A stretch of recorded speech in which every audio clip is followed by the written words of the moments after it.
What was something that happened to you as a child that you didn't realize was scary slash creepy slash dangerous until you got older? My family's station wagon blew a flat in the middle of the night on I-95 as we exited the city of Miami. I was 5 years old and riding along with my mom, grandparent, sibling and dad, who was driving when the tire blew. It was the 80s. When the tire blew, everyone freaked out a bit. For some reason, my dad kept driving on the flat, even though we were traveling at a high speed. Eventually the tire wore down, or fell off, and we were riding on the rim, sparking down the freeway in the middle of the night. I remember the energy in the car turned to fear, but something was off. I was told, when I was older, that my dad saw a man in the center median throw a strip of nails attached to something into the middle of the highway, which my dad could not avoid. Turns out, people were using this method to rob and carjack highway drivers in the middle of the night. My dad somehow was aware of what was happening and responded accordingly by not stopping to change the tire for several miles. Luckily we had a full-size spare. We changed the tire several miles down the road and made it home safely. TLDR, my family was not carjacked and who knows what else, because my dad rolled with the punches. My stepfather is a pedophile. I realize it until I found child pornography on his phone. Even this, I was a bit doubtful. I look back now at all the things we had done, the situations we were in, the dirty positions we accidentally found ourselves in, and it makes me want to vomit and die. I couldn't believe I didn't find something fishy when the cops got called on us at Pizza Hut because a family thought he was acting too inappropriate with me. He continued to get crazier and creepier, and even gradually attempted to kill my mom, so I assume he could have me alone. Edit. I told you all my childhood horrors, and I'm a bit disappointed to be accused of lying, although I should have expected it. My story is 100% real, and I'm still living in hell because of that man. I have night terrors, I have several mental illnesses, I'm incredibly depressed and often suicidal, and I'm a victim and trauma is real. You have the right to your opinions, you have the right to not believe my story. But please understand, this has ruined my life. Sorry, I slept a while. We moved away back in 2011 and life has gotten better since then. I'm 15 right now and have been in multiple psychiatric hospitals since then because of attempted suicides, self-harm, and a few psychotic episodes. I have nightmares to this day, every day it seems like. I can't get over what he did. He brainwashed us into believing the outside world was bad. He would deny my mother medical care, she's physically disabled and has chronic pain, wouldn't take her to the dentist so all her teeth fell out, and she desperately needed a hysterectomy because she was constantly losing tons of blood on her period. He lives 250 miles away, but is still in our life because he and my mom are married. My mom can't afford to get a divorce, and he refuses to pay for it because he wants to still be legally my stepfather, even though I don't ever talk to him. An answer to a reply below. I also apologize for the new account. I have had multiple in the past, but am constantly deleting and remaking them because the accounts never feel complete or never feel right. OCD is not something I enjoy having. Edit 2. I'm actually a bit frightened right now. I'm getting death threats over PM and people threatening to dox me along with sending me links to Facebook profiles attempting to find me. All I wanted to do was share my traumatic childhood story. Yes. I'm deactivating my account before anyone else gets closer to my identity. Goodness, where do I start? I've been approached 4 times to hop into cars. Didn't think anything of it and just said no. A lady once tried to coax us across the road with some lollies. Lucky our friend's mum was there. I nearly drowned while trying to keep up with the adults in the ocean. I jumped off the roof of our house onto our trampoline. Definitely not a smart idea. My mum nearly killed us all when she drunkenly forgot to turn the gas stove off before passing out. I was in a taxi with my mum when a taxi almost took off with me inside when mum hopped out. My brother started a fire when he was 2 and I a newborn. I was in my cot and he snuck matches into my room. Started a fire then hid in the cupboard. I was in a serious head-on car incident and thought my dad was doing donuts. We had someone break into our house that we just moved into. They had bats etc. My brother hid me in a cupboard. While my parents kicked ass. Never mess with a feisty Asian lady and naked fat man. What else? Oh, the first time swimming in a beach in Australia, I swam with a swarm of blue bottles. I had stings everywhere including inside my throat. I'm sure there are plenty more.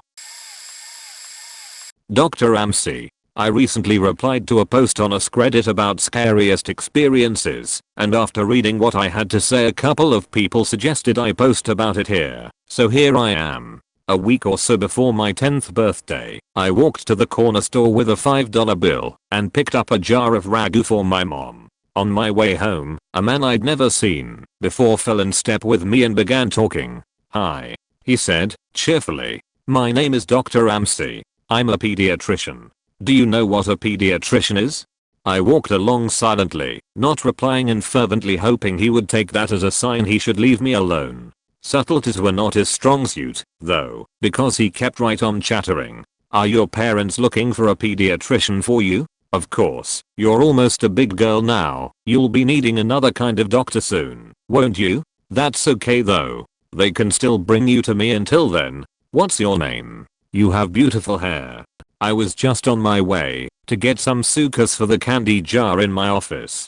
"Do you like sukas?" Thankfully, we were nearing my house, so I ran forward, up the back steps, and into through the kitchen door. I didn't know it then, but that was the beginning of a very long, very scary ordeal. It didn't take long after that for Drive Ramsey to begin showing up. At first, it seemed benign enough, at least to a kid. He would drive by nearly every day, smiling and waving. I told my mom, who said maybe it was on his way home from work. But then, the phone calls began. My dad called me into the living room and sat me down. He asked about the day Dr. Ramsey followed me home and if I talked to him. He said I wasn't in trouble, but that I needed to tell him the truth. I told him no, and he asked if I was sure. Could I be forgetting something? I told him no again, and he frowned, then asked, "Then how does he know your name?" I didn't know. It turns out that was not all he knew. He knew my sister's name as well. Pretty soon, neither my sister or I were allowed to answer the phone. He called several times a day. At first, neither of us knew what he was saying. Then, one night, one of my brothers told us that he was telling my parents that he was going to hurt me, and later, my sister. Things got complicated after that. My dad had called the police, but as this was before there were any stalking laws, there was not a lot they could do. They told my parents to call back if he tried anything. My dad then called a friend of his from back in the day, who happened to be a cop. For the next month, my dad's friend escorted me to and from school. Suddenly, life as I knew it came screeching to a halt. I couldn't walk to school alone. I couldn't play outside. I couldn't walk to Super America, sort of like a 7-Eleven for those who don't know. When access to me was completely denied, things escalated. It was around this time he began threatening my sister as well. Then one afternoon my sister, two of my brothers, my mom and I were in the kitchen. One of my brothers saw a glimpse of someone in the garage. They'd seen him too. Dr. Ramsey came bolting out of the garage, my brothers chasing after him. They ran all the way to Cherokee Park, where he lost them in the trees. My parents called the police again, but nothing came of it. The only information they had was a description and a name that was almost certainly fake. A couple weeks later, we woke to find our dog hanging from the side porch. She was a gorgeous saddleback German Shepherd, born the same day I was. We were all devastated. The cops said there was no evidence it was him and ruled it accidental, but none of us believed that. His phone calls became more informative in the meantime. He would talk about who was home and who wasn't. If my brother would say my dad was home, he would tell him who was really in the house. He also would talk about the house itself, about the window in the kitchen he could easily open with a knife from the outside, even when it was locked, and about the French doors that connected the living room to the side porch, and how the lock could be finagled from the outside if you jiggled it just right. That night, my dad put in some carpenter nails at the bottom of the French doors until he could get a new lock ordered. My parents had to go to a company event for my dad's work. My older brothers were at Saints West roller skating rink. My sister was on the phone with her best friend. My little brother was on the floor asleep. I was watching Devo on the midnight special with Wolfman Jack. It was late. Suddenly, the top of the French doors swung inward, and in the few milliseconds before the nails in the bottom caused them to snap back, I could see his silhouette. My sister whipped the phone at the television, and we ran up the stairs. About halfway up, we realized our little brother was still asleep on the living room floor. As quietly as we could, we slipped back down the stairs to get him. We all went into our bedroom and didn't turn on the light. This way we could see outside. We watched out the window for a while, and when we didn't find him, we crept down the hall to our brother's room to look. We looked down and could see someone standing at the back door. He knocked loudly. "What do you want?" my sister asked out the window. He stepped back and said, "Is this the Mercy residence? I have a pizza for delivery. Can you come to the door?" She scoffed at him, declaring she was not stupid. She could see he didn't have a pizza, and she was calling the cops. He left. A short while later, my brothers returned home. We told them what happened, and they walked around the yard, watching for him. They came back in, and things settled down. By now we'd pretty much given up calling the cops, because it never helped. So we just went back in, each of us, except my youngest brother, still asleep, carrying a knife from the kitchen just in case. Eventually, one of my brothers went into the kitchen to get a bowl of cereal as a snack. You know that sensation you get when you can just feel someone watching you? Yeah, he had that in spades. He kept looking around the kitchen, through the doorway into the dining room, at the windows. He didn't see anything, but he could still feel eyes on him, so he went closer to the door to try to see better. The kitchen lights were reflecting on the windows of the door. It had 3 rows of 3 windows, so he still couldn't see.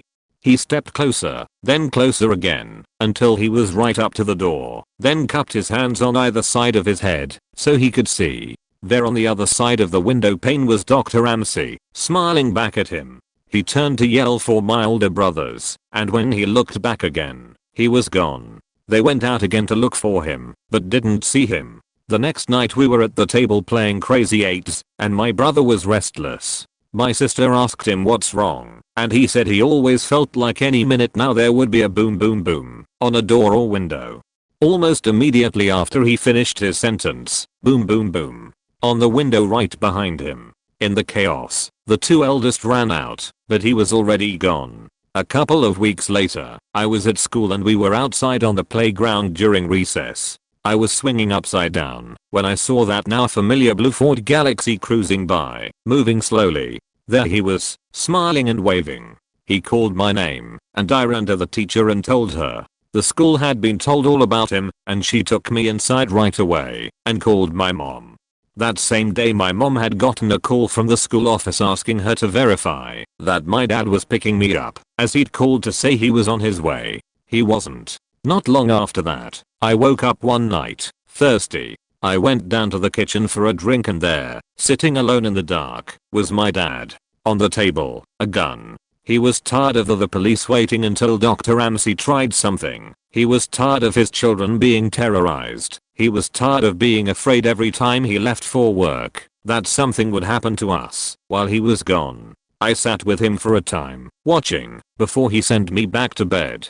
These events, and many more, took place over a period of around 18 months. Then, as suddenly as it began, it was over. He had vanished from our lives. The phone calls, the drive-by with the creepy waves, everything. For a long time, during and after the Dr. Ramsey days, I would have a recurring nightmare in which I would wake up to find him standing over me as I slept. It took a long time before I felt like a kid again. I found out years later that when he was calling, Dr. Ramsey would tell my parents that he was going to rap and kill me, and later my sister, and that there was nothing they could do about it. I don't know what happened to him when he disappeared. I don't know if he was in a car wreck, locked in prison, in a coma, but sometimes I wonder if the wait ended for my dad when he was sitting in the darkened kitchen one night. I don't know, and I'm not sure I want to. http www.reddit.com/r/let's-not-meet/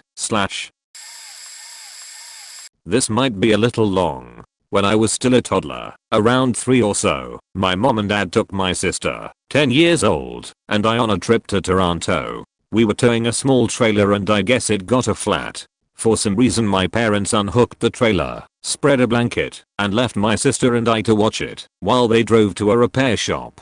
Note, we were on the 401 highway, which is a divided 70 miles per hour at the time, speed limit 4-lane freeway. There couldn't have been a repair shop for 60 or more miles.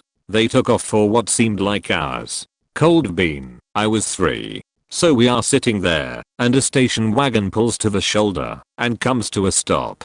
By the time I noticed, a middle-aged man had scooted to the passenger side of his car, opened the door, and was whacking it for all it's worth.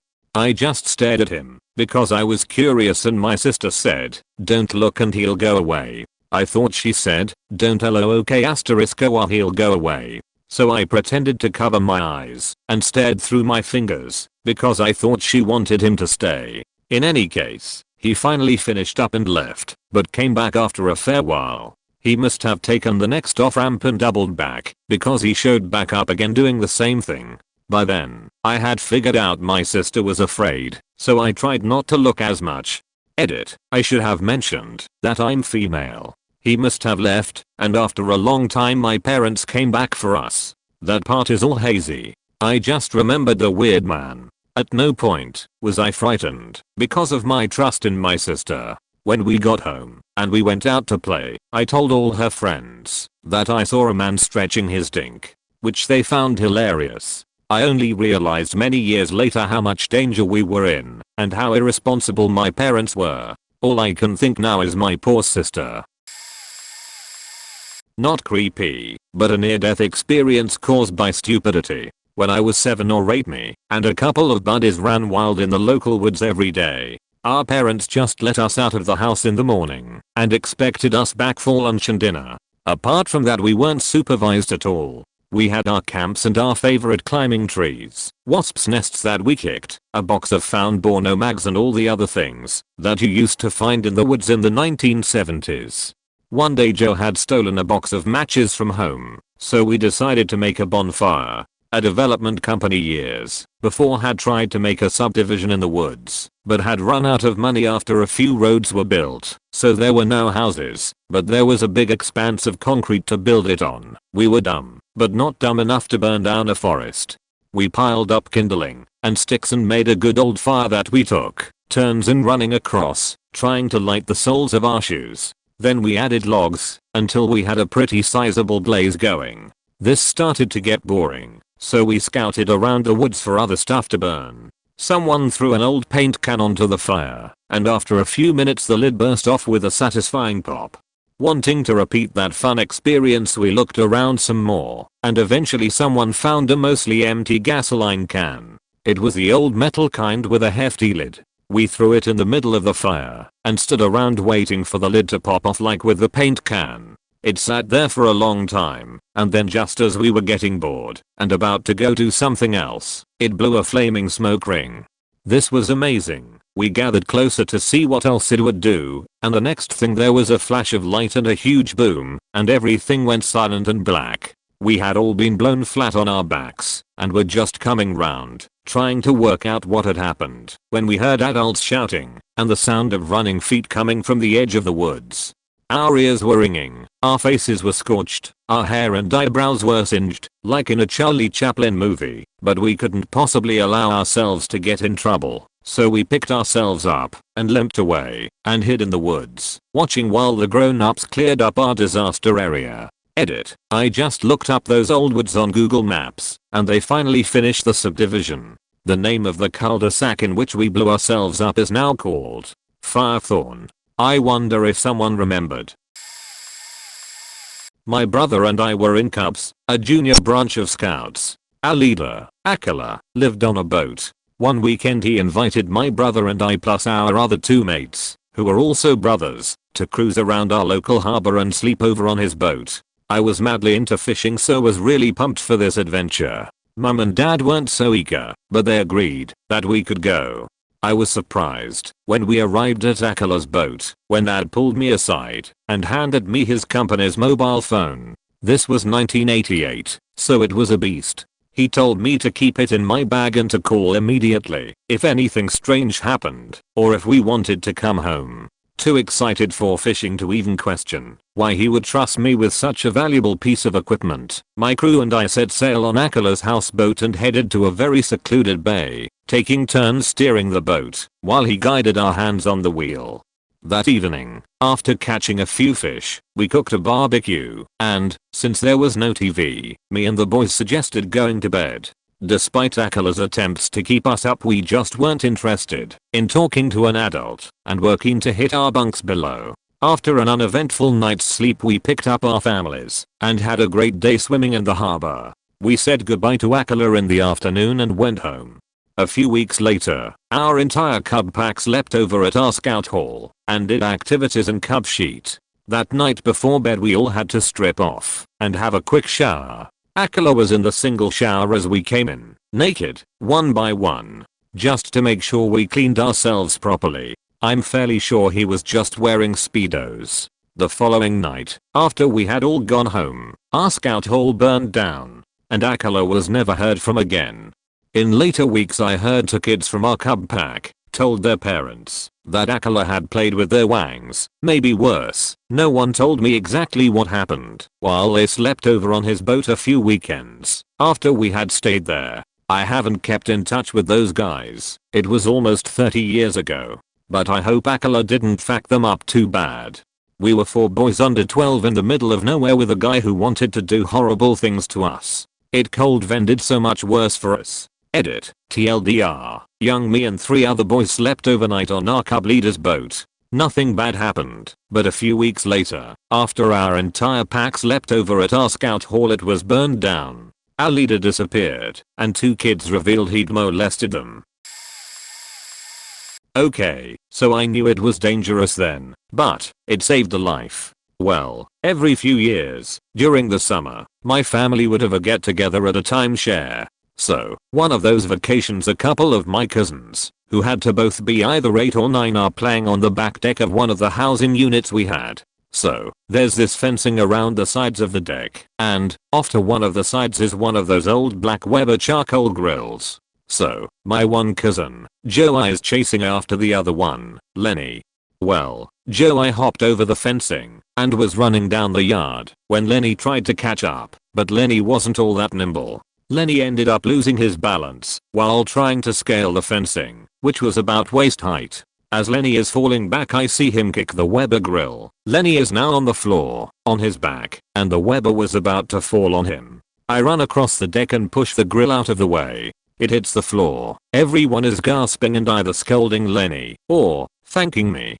Well, one of my aunts noticed that the charcoal spilling out of the grill is still red, meaning the grill was on. At that moment, my right hand, the one I used to push the grill, swells up like a damn football. Lenny was so freaked out and thankful that when we all had settled down and I got my hand all allowed up and wrapped, he held my Uno cards as the rest of the cousins played one intense game of Uno. Fast forward to 2008, Lenny was killed in Iraq while serving in Operation Iraqi Freedom. At his wake, I told this exact story and I broke down, like full-blown meltdown. Sorry this is long, but I want people to know why they should really listen to children. When I was in the 2nd grade, I was walking through the park on my way home from school. I could hear a little girl playing with a ball and walking behind me. I then saw her all-white dress from my side vision. I turned to look at her, but she wasn't there. My mom said I had an active imagination. Weeks later, I stood in the playground at the top of the slide and could hear news messages being broadcast over the children playing. Nobody else could hear them but me, and was told again I had an active imagination. I now started to hide in closets. As I grew, more things began to happen. I started seeing strange shadowy people and animals hiding behind things and darting around. Sounds would come out of electronic objects that weren't on, and would talk about stuff I didn't understand. The children in my small town thought I was a witch and would torture me, verbal and physical abuse. The adults did nothing but say that I had an over-imagination and I deserved what I got for making stuff up over and over. So I stopped telling them stuff. In college, driving home at night, I saw a man in all white riding down the road on a bike. As I drove by him he reached out and grabbed my car. I was going about 40 miles per hour at the time. He was trying to get inside, so I slammed on the gas, but he wouldn't let go. Then he just wasn't there. I started to drink, do drugs, and sleep with anyone who let me just to escape the madness. It wasn't until I turned 30 when I started to hear people through the walls in my apartment. Normal, right? The people were talking about me this time. They talked about how they were watching me, how they knew my secrets and lies, and would tell everyone if I didn't do as they said. I hid in a closet for 3 days as my husband would bring me food and slowly lured me out to go to get help. I have schizophrenia. To all the folks that have concerns me, I'm doing very well now. I also have a great support from my family and friends. Even with all the scary creepy stuff, I had a great childhood. Thank you all for your support. Well, in this case the situation wasn't actually dangerous, but I didn't know it easily could have been. I was just a little girl, probably 8 or 9 at the time, and I was walking home from the school bus stop after school one day when a lady pulled up next to me in her car. We'd just recently moved into the neighborhood, so my parents weren't familiar with everyone yet. Anyway, the lady, I'll call her Mrs. M, seemed really nice and offered to give me a ride home. She said she knew my mom and that I could just hop in and she'd drive me the rest of the way home. My parents live on top of a huge hill that I didn't feel like walking the rest of the way up, so I said sure, plus she seemed nice. I was about to get in the car. Suddenly my mom, who'd apparently seen me talking with someone who was following me in their car, came running down the hill in a bathrobe, screaming on _2_ much Adderall. NOOOOO. I was confused, but obeyed her anyway, and didn't get in. Once she caught up with us, she realized it was Mrs. M, and apparently just hadn't recognized her car. She really was just our sweet neighbor who lived a few houses down, and felt bad that I had to walk by myself carrying all my stuff, so wanted to help. My mom felt bad and apologized to Mrs. M for freaking out, and she apologized for scaring her. My mom was really angry at me though for letting a stranger convince me to get into the car, and explained it was dangerous. And even though Mrs. M was nice, there are some people out there who will say things and be just as convincing as our neighbor was, but not be telling the truth, and be bad people, so never to do that again no matter who it was. It was funny though, because after all this happened, my mom and Mrs. M actually ended up becoming really good friends for the whole 8 years we lived there. They'd get together and have coffee and talk about gardening all the time. But my mom was right, that easily could have been a very bad situation if it hadn't been someone with genuinely kind intentions. When I was a kid, there was a guy in my neighborhood who everyone called the Beagle Man. He lived on this weird little side street with only 2 houses on it, his trailer and the burned out shell of what used to be a nice house. The rumor was that he kept a pack of beagles locked up in rabbit hutches in his front yard, and if you trespassed on his property, he'd release the dogs, hunt you down, and kill you. Fun stuff.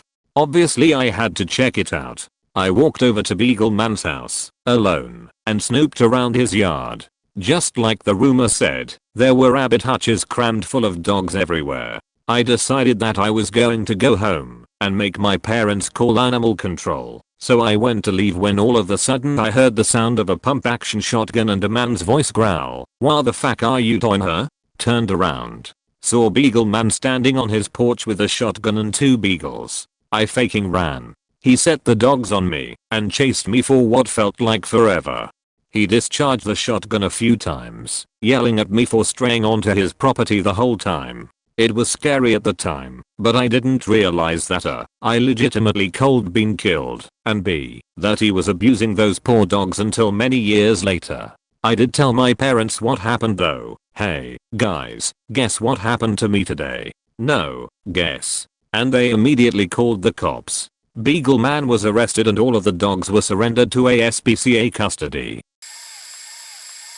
When I was only a young girl, we had a garden in a different neighborhood. I guess you could just rent some garden and plant stuff on it. It wasn't long until I found 2 friends, both guys, there, and I used to play with them a lot. One day we were playing hide and seek and they didn't find me for a long time. So, getting bored, I started looking for them, expecting them to just play a joke on me. I did find them shortly after. However, they didn't notice me, luckily, so I hid, planning on scaring them.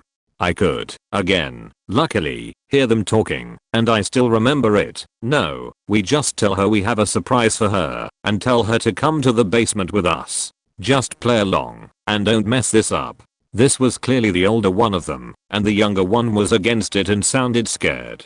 I for my part got scared as well and ran, expecting nothing good to come from this. I unfortunately ran in the opposite direction from where my parents were. I think I remember being afraid they could see me, so that's why I went back where I came from. I decided to go to my parents and ask them to take me home. I didn't get as far as to reach them because my two friends found me. The older one told me about the surprise and to come with them. I said I had to go home. He said it'll be quick. I answered that I had to go home. He did not let me go, and I don't remember if I went with them, or if they pulled me, or whatever. At this point my memory is pretty fuzzy. Anyways, we end up in the basement. They tell me to take off my clothes. I tell them I don't want to. They force me to, so there I stand, but naked in a strange basement. I remember it being a basement from apartments, so there were room partitions with wood, kind of like cages, with a door which could be locked by a lock. They told me if I'd make any sound they'll put me in one of those and lock me in.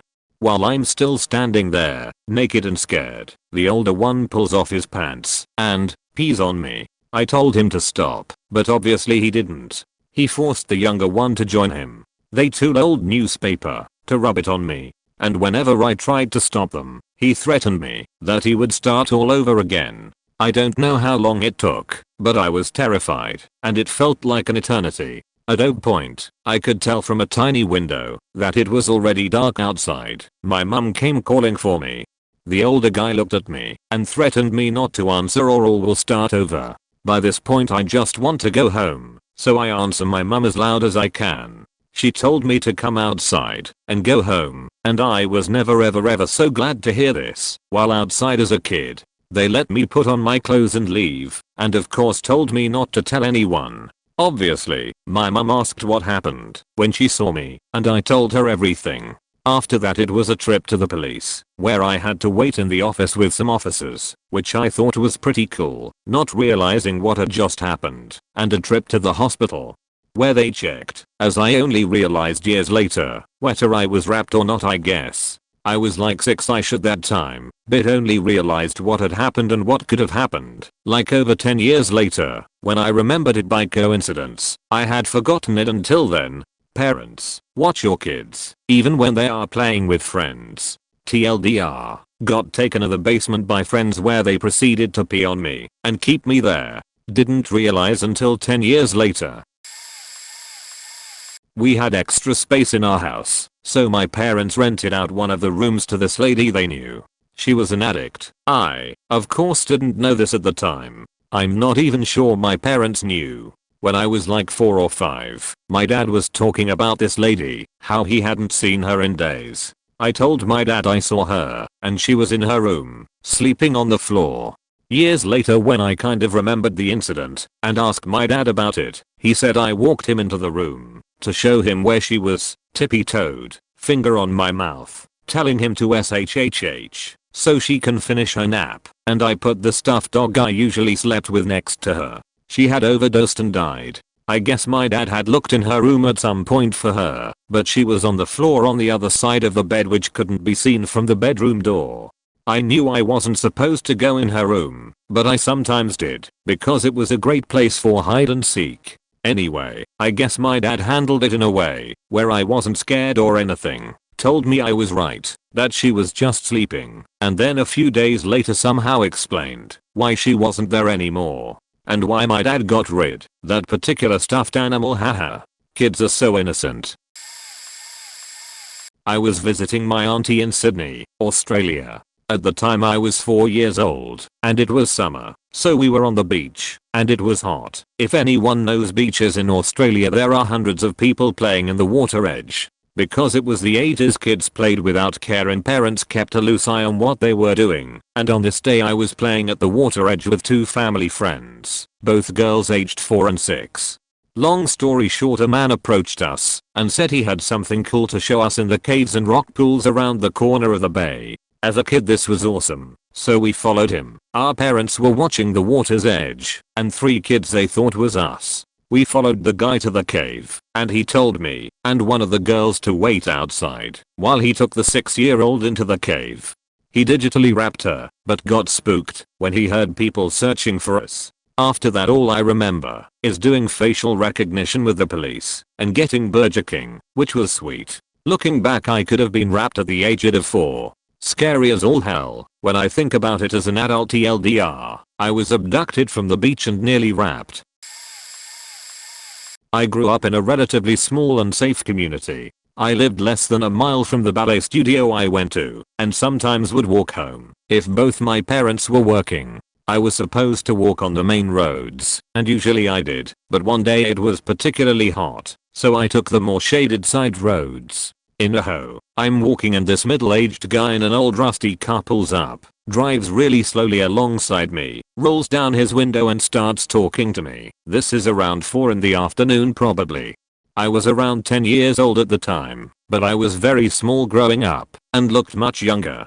From what I can remember, the conversation went something like this. Him, where are you going? Me, home. H, where do you live? M, not very far. H, do you want a ride? M, no, I'm fine. H, why are you walking alone? M, I'm going home from ballet. H, do you walk home alone often? M, no. H, where are your parents? I remember walking faster at this point and feeling very uncomfortable. M, at home. Lie. H, it's really hot outside. I can get you home much faster. M, I'm almost there anyway. Thank you. H, are you sure you don't want a ride? I think I have some candy I can give you. M, no, I'm fine. At this point I changed my route, so I was on my way back to the main road. I remember the guy being greasy looking and talking to me like I was younger than I was, as in his inflection and tone. You know the difference in how you speak to a 5-6-year-old versus a 10-year-old? He thought I was much younger than I was. I just remember him being very creepy. Maybe he really was just a concerned good Samaritan, but I doubt it. In retrospect I can see he was probably trying to coax me into his car. The motherfucker actually offered me candy. I have a couple. I'm kind of embarrassed about them now, but here goes. I was the new girl in 5th grade. I moved there for the last 5 weeks of the school year. My teacher was a heavyset, but pretty young woman. She was dating this kid's dad and the kid was in my class. He had a huge elementary school crush on her. Well, every day during recess he would stay in the classroom while we all went outside. And the buzz in the playground went something like this every day. Kid, and teacher are having sex. Kid 2, who? How do you know? Kid, everyone knows. They love each other. Years later, when I was a freshman in high school, the teacher was charged and convicted for the rap of the kid in my class. You cannot imagine the guilt I felt, because I heard from other kids in my class what was going on, but I didn't really know what sex was, and I didn't know it was wrong. And I definitely did not know what rap was. And now for the one that happened to me personally. It was actually the summer after 5th grade, before 6th grade started. I had no friends at all, since I moved at the end of the school year like I said. I spent literally every waking moment on the computer. On AOL, specifically because we had dial-up. I was obsessed with the message boards and chat rooms. My parents did have parental controls enabled on AOL, so I was only in kids' chat rooms and such. I started talking to this man who was in his 30s after he IM'd me. I was 11. He told me he was a firefighter, so I really trusted him and had a big crush on him. We talked all day every day, 4 weeks. He really made me feel good about myself, told me I was special and mature for my age and so smart, funny, talented, and pretty and on and on. He said he wanted to meet me. My mom walked by while we were making plans via him, and she freaked the fuck out. Obviously, I knew it was kinda wrong, but I thought it was because I wasn't allowed to date until I turned 16. My dad was 15 years older than my mom, so I didn't really know how creepy it was that a 30-something was talking to an 11-year-old. She called the police, but I don't think anything ever happened. I just know she reported and blocked him and gave me a very stern talking to. Years later, I realized what was so faked up about it. Still haunts me a little to this day. I have two of them. Apparently I used to collect redback spiders as pets and keep them under my pillow when I was 3 to 4 years old. This is in Australia and these are the second most venomous spider here. Never got bitten until the age of 35 and I would never wish it on anyone. My father used to take scouts caving and I had been going into caves and abseiling from the age of 4. When I was 9 I slipped in one cave and my father quickly swung out his body to catch me. He got me, obviously, and I got to listen for the 8 seconds it took for my torch to smash on the bottom of the hole I was actually now hanging above. After that we never went across that bit without ropes and harness, which I thought was strange. I understood the height, but it was only many years later from one of my father's friends, who was there, told me when he was quite drunk. My father was just barely holding on as he was just braced between two very wet slippery walls of limestone. When he did it, he seriously thought he was probably going to fail, but just had to try. He still to this day does not know I know, but he has noticed I have a deeper respect from him than my brothers do. When I was little there was a old man who stalked me. At first he would just stand on the corner and watch me go places like the store, or over to a friend's house. I told my family but no one believed me. One day was going to rent a movie with my cousin and there the creepy old dude was watching us go to the store. It then progressed to him trying to convince me to come with him. I would never answer him, just run inside or away from him when I saw him. Finally one day after this had been going on for weeks he showed up and my dad was home. He had just had foot surgery and was off from work. I went inside and told my dad that the creepy guy was outside and he got up to look. I guess he finally believed me since I had been going on about this dude for so long. My dad sees a dude standing at the bottom of our steps and calls out to him, but he starts to run so my dad goes after him on crutches. Somehow he catches up to him and tells him if he ever comes near me again he will kill him. I saw him one time after that near my school and ran into a store for help. I will never forget the man's face and all of these years later I still feel uncomfortable out going outside alone, knowing how much worse it could have ended, especially since no one believed me for so long really scares me. When I was a child we lived in a mobile home in the Botanys. The closest post office was 25 kilometers away, and the nearest police station was over 100 kilometers away. As a child growing up with super poor parents we never had much except our imaginations. However, we had a neighbor just across the road, who I would occasionally visit. He lived in a single room cabin which contained a bed, stove, and sink.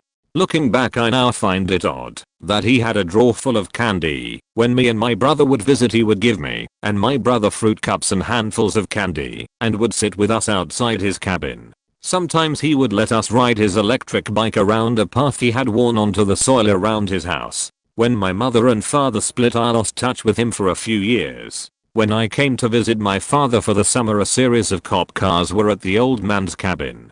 They then went down the road to another neighbor with a young daughter whom had visited the old man. Naturally me and my brother followed the cop cars on our bikes, and in one of the cop cars was the old man. He was hunched over and sad looking. As the cop cars left he waved goodbye to me and my brother. Someone burned down his house a few days later. I found out he died in another city a few months later. Apparently he had been molesting the girl. Looking back I always wonder if it could have been me. So in kindergarten at the school I attended the classrooms are in their own little annex with private washrooms and coat room. So the bathrooms were single toilets and you would go in and lock the door to pee. Several times, when I would go the janitor would unlock the bathroom door and walk in on me. He never touched me, but he would stand there and stare at me for a few seconds while I said I was going to the bathroom. It never occurred to me he was doing anything inappropriate. I just thought he was rude and forgot to knock. So one day it happens and the teacher comes out and is just completely losing her mind and yelling at him and refusing to let him leave the area and calling the principal. My parents were brought in, we all sat down, and I had to tell everyone what happened. No idea what actually happened to him. I just know that the bathroom interruptions stopped, and he wasn't around anymore. Being 4 years old I honestly didn't care all that much, or think it was a big deal. Anyway, when I was much older I remember thinking back to that and being like holy shit, he unlocked a locked single person washroom. Obviously he knew it was occupied by children. It makes me feel sick thinking about it now. While I was 5 years old living in Florida, Hurricane Andrew. I didn't know exactly what was going on. My dad was out of town, so it was my mom, my 2 older brothers and I. I remember going to the grocery and waiting in 2 hours long lines to buy groceries. I remember closing all the shutters and bringing the outdoor furniture in, but I didn't understand why. All I knew was there was a storm coming, but so what? It rained almost every day, so what's the big deal? I go to sleep and I wake up early in the morning and my mom and 2 older brothers are out in the upstairs hall playing games by candlelight. I slept through probably half of the hurricane and didn't know a thing about it. When the storm is over, going outside to look and see what happened was amazing. We had a pale pink house, but it was turned into a slimy greenish/brown from all the leaves now plastered to the side from the rain and winds. We had a neighbor live with us for a couple months while a huge hole in their roof was repaired. Trees down across the road every 10 to 15 feet at most.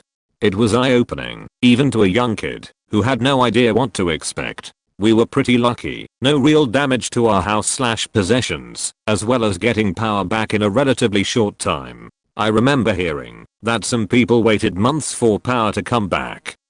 We also were lucky that we had a pool, and it was the first thing we cleaned up, so that we had a place to cool off and get clean.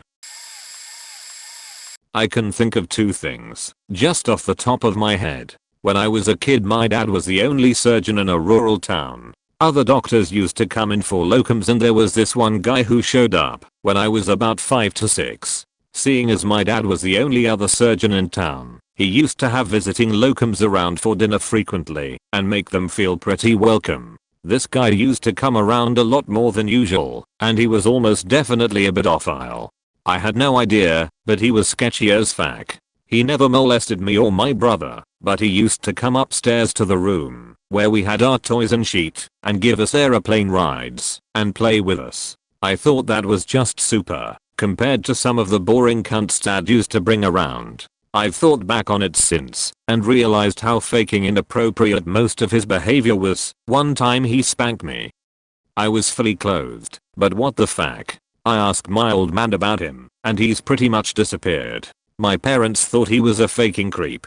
Then there was a guy my dad went to school with. He was bipolar or schizophrenic and had served time for killing a guy in a bar fight. He punched a bloke who subsequently fell over, hitting his head and dying from the injury. He got charged with manslaughter, and when his sentence was up he moved in with his mum in a small country town that we ended up moving to. He found out my dad was in town and would just show up at our house at all hours of the day. I remember once coming home from school with mum, and he was just sitting there in our kitchen. I never thought it at the time, but he was a pretty scary guy, huge and manic. He just wanted to chat with my dad, but he was going to be at work for another 7-8 hours, so we asked if he'd come back tomorrow. He wouldn't leave. He just wanted to hang out at our house until dad got home. Mum was terrified, but she didn't let on at the time. She just called my dad and told him he had to get rid of him. He'd always show up out of the blue, sometimes in fits of anger, and just try to get into our house. TLDR, unwittingly exposed to pedophiles and murderers at an early age. At 2/3 I left my house at around 11 PM to 2 AM at night because I woke up and wanted a sandwich but couldn't find my dad, so I assumed he must be at his friend's house down and across the street. Luckily his friend was awake/home and scared the shit out of my dad by phoning him at home and getting me to speak. -3/4 I took my friend out with me to go for a long walk around a mostly wooded campsite near a large river. When I was 6 I invited 2 20-ish-year-old Mormons into my home to bring them cookies despite being Christian, though I wouldn't say I've ever been religious, and let them tell me about Jesus and such, while I politely listened and pretended I cared about the subject. About 10 minutes later my parents finally came in from whatever they were doing and got a nice shock. Was told not to invite strangers at the door after that. Caught my brother's friend snooping in his drawers when I was 9/10. Didn't think much of it. Turns out he was stealing from my brother. Learned later the kid had some issues. When I was 12 I was looking after some kind of redneck family friend's 5-year-old boy when he starts asking to play a game where we get naked and hug. I told him no and that's not appropriate. He got angry and called me a bitch or something.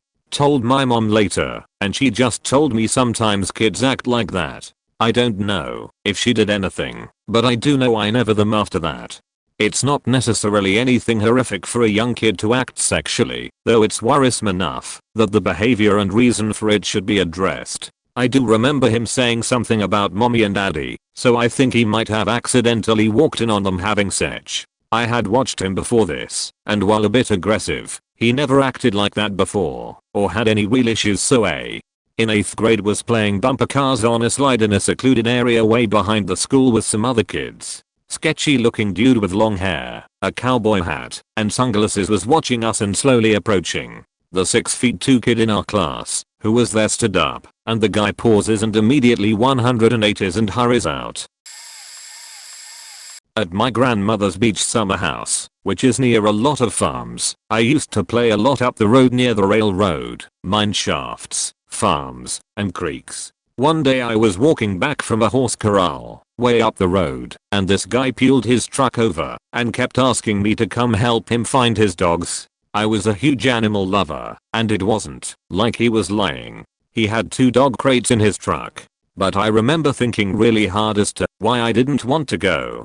One half of me was saying go help the dogs, but my instinct was screaming for me to run. I was about 6, and I remember saying no thank you, but he was super persistent. He'd give me ice cream, he'd give me money, and when I said no again he opened the car door and I suddenly felt my entire body telling me run run run run. I started running into the bushes near the forest, or thick, dense forest of bittersweet and vines. There was a secret path to a graveyard and I knew I would eventually find it, but he just saw me swan dive into the bushes like a rabbit.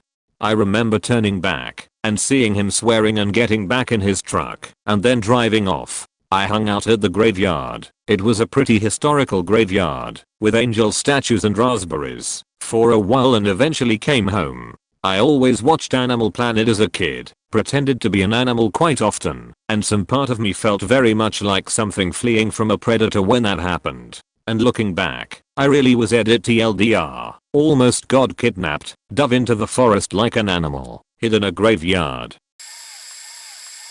I was almost molested by an older man. I think I was 11 or 12 at the time. A lot of the neighborhood kids would hang out at a roller skating rink nearby, and one of my friends got to know the guy that ran the place. My friend told me he was the owner, but I just knew he worked there. My friend Mark was the same age as me, but started to hang out with the older guy at his house. Sometimes Mark stayed at the guy's place overnight.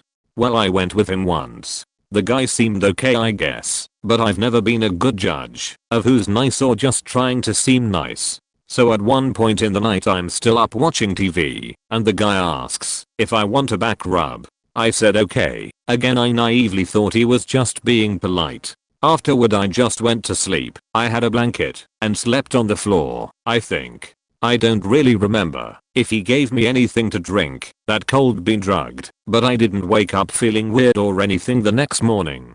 That was it for me, but as I grew up I realized the guy was cold being a pedo and taking advantage of Mark's situation. His parents were divorced, and Mark lived with his mom, who was pretty irresponsible. Mark had a lot of trouble adjusting and dropped out of HS, started moving around a lot, and wound up odding a few years ago. I wish I could have helped him, and I think I know why he had so many problems.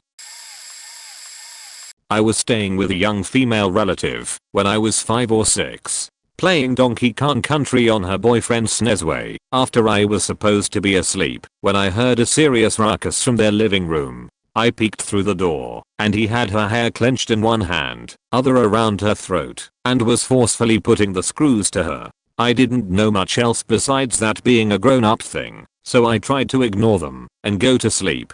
The next morning, I woke up early, and she was on the floor of the living room, still naked, with dark purple bruising around her throat and a black eye. She told me that she played wrestling with him last night and lost, and that I couldn't tell anyone about it. I nodded and ate my cereal completely unaware at the severity of the situation. Yep, at 5 I witnessed and had to keep secret that my 17-year-old relative was being beaten and raped by her boyfriend. Not a lot of years later, I was playing video games in the living room while I visited her over a summer when her new boyfriend pissed someone off and they pulled a gun on him and her, with me like 6 feet away. I had to leave the next day to go visit some other family, even though I was supposed to stay another week. They were selling drugs and got robbed, including the money my parents sent with me, so I could do things like eat and get back home. I still don't know how someone could willingly have a child visit them and take care of that child, me, when they're doing stupid shit like selling drugs in their home. Miracle nothing worse happened in that situation. Needless to say, I don't associate with her anymore. I confronted her about it a few years back after a big fight with my family about why I don't talk to her anymore, and she denied everything and said I was lying/making things up. Beach. I remember my phone number from when I was 5. She got her life together and married a decent man, so it's not like she was denying the life she presently lived. I just wanted closure in my parents to know the truth, and she couldn't even give me that. TLDR, I'm an entitled asshole for being pissed off that this relative continues to lie to my entire family about the events that transpired while I was under her care as a small child who was told to lie about the things I saw happen. Over about a 2-year period, 4 people that lived on my quiet little dead-end suburban street died in odd circumstances. The nice old lady that lived next door to me electrocuted herself using an electric hedge trimmer. The dad of a kid that lived on the corner was shot in the line of duty as state trooper. A kid we often played with shot himself in the head while playing with his dad's gun in front of his little sister. The really disturbing one, however, was the teenage girl that was raped and murdered in her home. The house was also set on fire, although it was never clear to me if that was an attempt to hide the crime or just the vindictiveness of the murderer. You see, we all knew who did it. The girl and her mother had moved there to get away from the psycho stepdad when he put the moves on the daughter and then beat up the mother when she intervened. Everybody knew it was him. We knew, the mother knew, and the cops knew. And nothing ever happened. He was never arrested or charged with the crime. That is the most inexplicable part to me. He just straight up got away with murder, a murder everyone knew that he did. Even weirder was the way everyone just stopped talking about it and pretended like it didn't happen. By the way, all this happened when I was 8 and 9. It wasn't until several years later that I learned that this was not the normal sort of thing that happens to people. I had just assumed that was the normal rate at which you could expect people you knew to randomly get dead. This happened to my older brother. My brother was about 5 or 6. My mom had me and my little brother out somewhere, and my dad was home with my older brother. My dad had a problem with drugs and alcohol, and he was narcoleptic on top of it. My brother was outside playing while my dad was passed out inside. A neighborhood kid, who was about 16 years old, came by on his bicycle and asked my brother to go with him to the park up the street. This park had a small playground, a baseball field, a couple gazebo things, and the beginning paths for hiking paths up the mountain. It is a heavily wooded area. So anyway, my brother goes inside to ask our dad if he can go. My dad said no and passed right out again. He woke up about 20 minutes later and realized he couldn't hear my brother anymore, went outside and he was gone. My dad panicked and drove to the park, knowing that's where he would be. So my dad rolls up and is searching the park, sees the bike right by the path. He starts running when he catches up to this kid walking hand in hand with my brother. I don't know what happened after that, but I do know that kid's intentions weren't good. TLDR, got lost as a tot while camping. Should have been dead, but my mother saved me. Went camping with my family at a Yogi Bear campground when I was a kid. I was probably only 3 or so at the time, so no one wanted to watch after me, even though I didn't really cry or put up much of a fuss. So I'm being watched by my cousin, and then he wants to do something, so he tells me to go by Kimmy. So I say I have to use the bathroom, and he tells me okay, but right after go to Kimmy, and then he takes off. So I'm like, gotcha, but where's the John? But he's already gone, so I start to look for it. I can't find it after a while and I really gotta pee, So I go ask a random family, do you know where the bathroom is? To which I remember the lady taking a minute to answer, as if they wanted to stop me or something, but then probably figured I was older than I looked or something. They point in a general direction, and I'm on my way. I end up next to the pool and the sight of all the water makes me have to go pee even worse, so I go ask a random pool worker guy where the John is. He says, it's on the other side of this building and points. So, again, I'm on my way. I get to the other side of the building and I see no bathroom. Just a wall of the building with a door and a road in front. I say fuck it, and start walking down the road. I figured somehow, that road would either get me back to my mom or somewhere to piss. Now this part 1 remember the clearest. I'm walking down the side of the road. 4 lanes, 50 miles per hour highway. I remember no one beeping, stopping, hollering anything except for one guy, and it was an ice cream truck. He beeped his horn and I waved. He circled back around to do another pass by me and started playing his music. I turn around and he pulls over just ahead of me. Obviously, being a child, this wasn't a concern to me. Unexplained shit happens all the time in cartoons, so I just assumed oh, this is the friendly ice cream man. I run up to his truck and go, do you know where the bathroom is? He's got white hair and a white mustache, and he said something like, well, where is your mother, buddy? She can take you to it. And I said, I dunno, at the camping place. And he said, okay, hold on a second. And he let me come onto the truck and pick out an ice cream while he phoned my mom, the sheriff. I get off the truck and I look to my left, towards where traffic is coming from, and I see my mom sprinting down the side of the freeway on the shoulder. She sees me and runs up to scold me, but first thanks the man for watching after me. Then we went back, and I could finally take my piss. The most nerve-wracking part was just a few minutes after my cousin left me, my mom saw him without me and was like, where's Foxy? And he says he went to the bathroom and then to Kimmy. Well, my mom goes to Kimmy and Kimmy knows nothing about it, and I'm not at the bathroom, so she freaked out. She had been asking everyone in the camp if they saw me, giving descriptions of what I look like. It just so happens that I had asked for directions, and that one family remembered me and saw me walk towards the pool. The pool worker remembered me, and my mom deduced I had walked down that road to try to find the bathroom / my way back. If she hadn't, or that ice cream guy hadn't been a genuine guy, I would've probably been killed that day. I never had this happen to me, but there was a weird tradition in the school district I went to. I do not know how far spread this was. If anyone else has heard of it, please let me know. Our school was arranged K-6th grades in one building, grades 7th 9th were termed junior high, and then high school was 10th 12th. The last day of school before summer break was called scrub day. It was a faked up hazing ritual where older boys would invade the grade school vicinity and wail a 6th graders who would be 7th graders.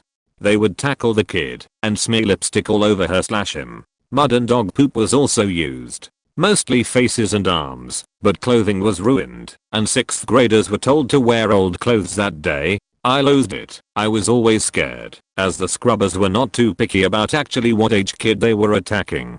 A few kids thought it was funny, but most kids ended up bloody as well as lipsticked. My mom escorted me home, but it was tense as hell before she showed up. 5th grade was a bad year with probably 50 or more older kids chasing down wailing 12-year-old kids on the playground and basketball courts. I really do not know why this was ever tolerated. The 60s was a crazy time. My 6th grade year was the last year it happened. A 3rd grade girl was assaulted, they scrubbed her everywhere, and did more besides. The sheet hit the fan, and scrub day was a thing of the past. I was walking home from my bus stop, and it was raining. I was about 13 years old. This older man, maybe 50 or so, pulls up next to me, and asks if I need a ride. No thank you, my house is right down there. He became more insistent, saying that it was raining, and that it would be alright. Something like that. I just remember him not wanting to leave, unless I got in his car. I finally said okay, as to not seem impolite, and reached for the handle on the front passenger door. I noticed that his front passenger seat had stacks of books and papers in it. He said, no, the seat is full of papers, get in the back. As I heard him say that and went to reach for the back door, my brain finally started going BWAH BWAH BWAH, don't do that, BWAH BWAH. I paused, recoiled and said, actually, I'm okay. I'll walk. Thanks. He said okay, rather impatiently, and drove off quickly. I knew at that point that getting in his car wasn't a good idea, but I didn't realize until later how close I came to being abducted, and less than a block away from my house in the quiet suburbs. It makes me ill when I think about it. It really can happen anywhere. Not something that happened to me, but more of something I did. School ends around 2:15 p.m. and I would be home around 3 p.m. My parents didn't get home until 6 or 7 p.m. They would never give me the key to the house and always made me go home to my neighbor when I got home. I really hated this because the after school cartoons, DuckTales, Darkwing Duck, Bonkers, start at 3 and I always wanted to watch them.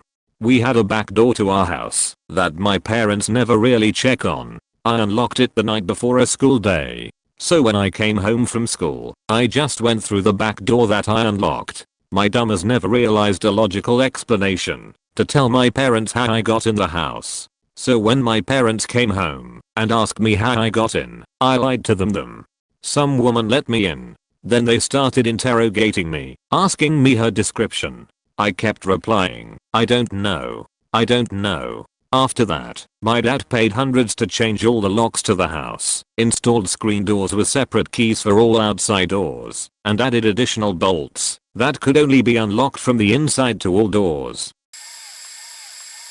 I was molested by my grandfather when I was very young, beginning when I was around 5. I have very vivid memories of him stroking my stomach and his hand wandering up to my breasts, or rubbing my thigh when I was wearing my nightgown. It was a pale blue and had jasmine on it, and slipping his finger under the edge of my panties. I also vividly remember his hands going into inappropriate places when we would have tickle fights. It wasn't until I was 13 that I realized what he was doing wasn't just a normal grandpa thing. I kept my mouth shut because I was scared, both because people might think I was lying and because it would get him into trouble, and I loved my grandparents so much. Their house was my only real escape from being around my abusive stepfather, so I guess I rationalized that my grandfather's weirdness was less traumatic. In my young mind I thought that being stroked and caressed was nice compared to being slapped and pushed around and having things thrown at me. I did get a little resistant to the tickle games though. Eventually it stopped. When I was somewhere around 17ish, I finally told my mom that I think my grandpa touched me inappropriately when I was a kid. I had gone to some kind of family reunion and the way he was bouncing one of my cousins on his lap made me think, I hope he doesn't do that stuff to anyone else. And then I started going round and round in my head hoping that he had never done it to my sisters. I will never ever forget my mom's response to me. Word for word, this is exactly what she said. Well, he took really good care of you when you were younger and helped us out a lot, so I think he earned a feel or two. And then she laughed. I laughed too because again I rationalized that this was my mom and she must be right. In a way I still kind of think she was. I don't hate my grandfather for what he did. I still love him very much and we are very close. The only other real person I've told this story to is my husband, and other than that I will take it to my grave with me. Sometimes I still wonder if he touched my sisters, but neither one of them have ever said anything to me. He's old now and probably doesn't have long left. We are all grown up, so I don't really see a point in dragging him through the mud and creating a rift in my family. I'm pretty sure it's his fault though that I became so hypersexual at a young age. I'm 27 now, and I understand that I was a victim, but I do not feel broken because of what happened. I'm at least thankful for not having it affect my entire life as it can so easily do to people who are molested at a young age. My childhood. Good thing I have a psychologist and stuff. I've been kidnapped, abused physically and sexually, and basically tortured as well. I have had our entire bloodline legally severed from myself, but whatever. Parents, don't be a douchebag. If your children are diagnosed with PTSD because of your actions, you are a piece of shit. 2. On the upside, I turned out to be a tough motherfucker. At 3. If your children raise your other children cause you're too busy having your stomach pumped from odd, you're a piece of shit. However, we learn to grow the fuck up fast. At 4. At 3. Was a better choice than the other bloodline. At 5. LPT if you see multiple doctors and can manage to obtain and swallow entire scripts of thing like Ambien, Temazepam, Lorazepam, Ativan, etc. or go through boxes of Niquil a day, every day. Check yourself before you wreck yourself and everyone else. At 6. I forgot to add the what makes this faked up part. Most of family was police, teachers, and even a DHR employee. One of my friends, when I was in 5th grade, a girl named Jessica, had a nice house in a nice neighborhood, but the best part was that she had a giant trampoline in her yard. I loved going to her house because I didn't have anything nearly as cool at my house. We would jump on it for hours, doing flips, tricks, double bouncing extra high, and when it started to get dark, we'd go inside and do homework until my mom picked me up. One day, my mom came before sunset, so she came into the yard to get me. For some reason, she got really quiet and then really loud. She yelled at me to get off the trampoline and to come with her right this minute. She told me in the car that I wasn't allowed to go to Jessica's house anymore. I was super mad because I didn't know where any of this was coming from, and I was really embarrassed. What child me failed to notice was the wrought iron fence with sharp spikes pointing upward on each bar, within about 3 feet of the trampoline, and there was no safety net. One wrong jump, and one of us would have been impaled. Jessica's parents were inside the house, not supervising anything, and apparently didn't see anything wrong with having stabby spikes right next to a trampoline, where kids were playing. My mum is disabled, and my dad is her full-time carer. When I was in single digits, 1987 if I remember correctly, the local council arranged to take children from families away for a week during the 6 weeks holidays to give their parents a break, so me and my sibling went away with a load of other kids in similar circumstances. During this time away, the organizers took us all to an outside swimming pool with slides and a water park and other fun things to do. So we are all having fun, swimming, splashing around as young kids do. Around half hour in, the organizers suddenly panicked about something, told us all to get out of the pool, put our towels around us, dried off the best we could, and loaded us all on the coach, and took us back to where we were staying, where we dried properly and changed.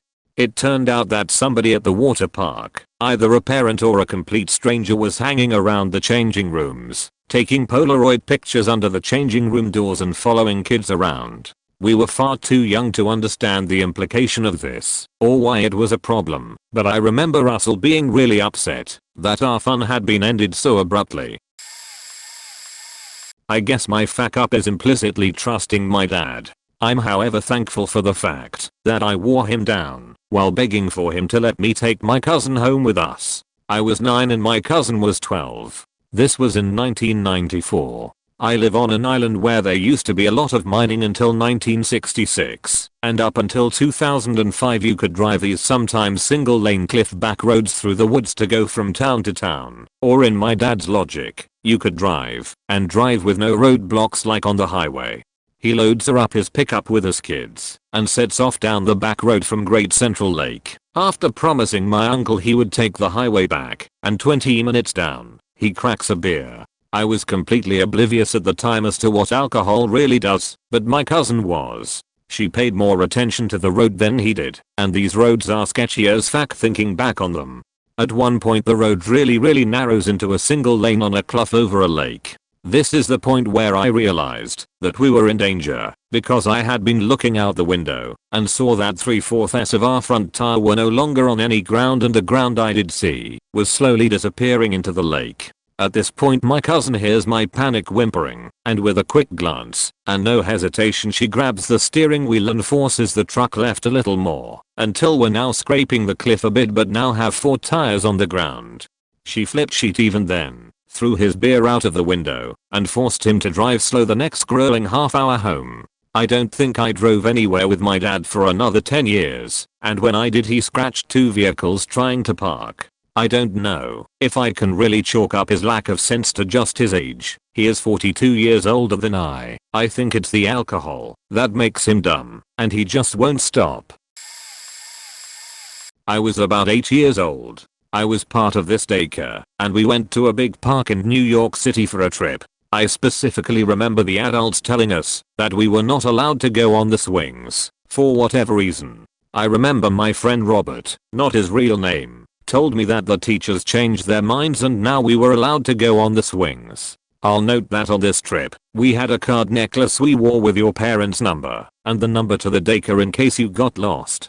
Robert and I are on the swings, and just like a movie, I looked around and no one from my daycare was around. Robert suggested that perhaps the daycare lost us, and went back to our neighborhood to backtrack. We quickly ran back to the train station to see if we could intercept them. No dice. We asked the lady in the train booth. Nothing. We quickly went back to the park, crossing many streets, when we started to panic a little. My mom was not afraid to discipline me, and I knew when I got home, I was going to get a lot of discipline. At this point, we started to ask adults if they saw where our class went.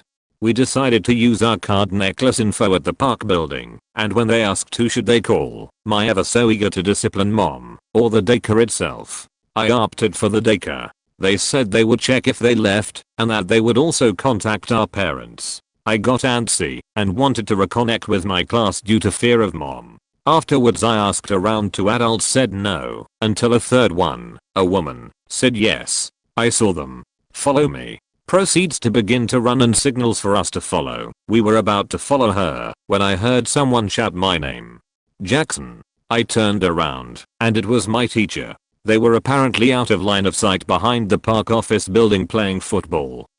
The lady then continued to run and we reunited with the class. I left out the details of what really went down. We went home, and I was indeed disciplined. I don't know what happened to Robert when we got back. It didn't occur to me until years later that the lady may have done something to us. We were both young, and if I couldn't defeat my mother at that age, we wouldn't have been a match for old Speedy.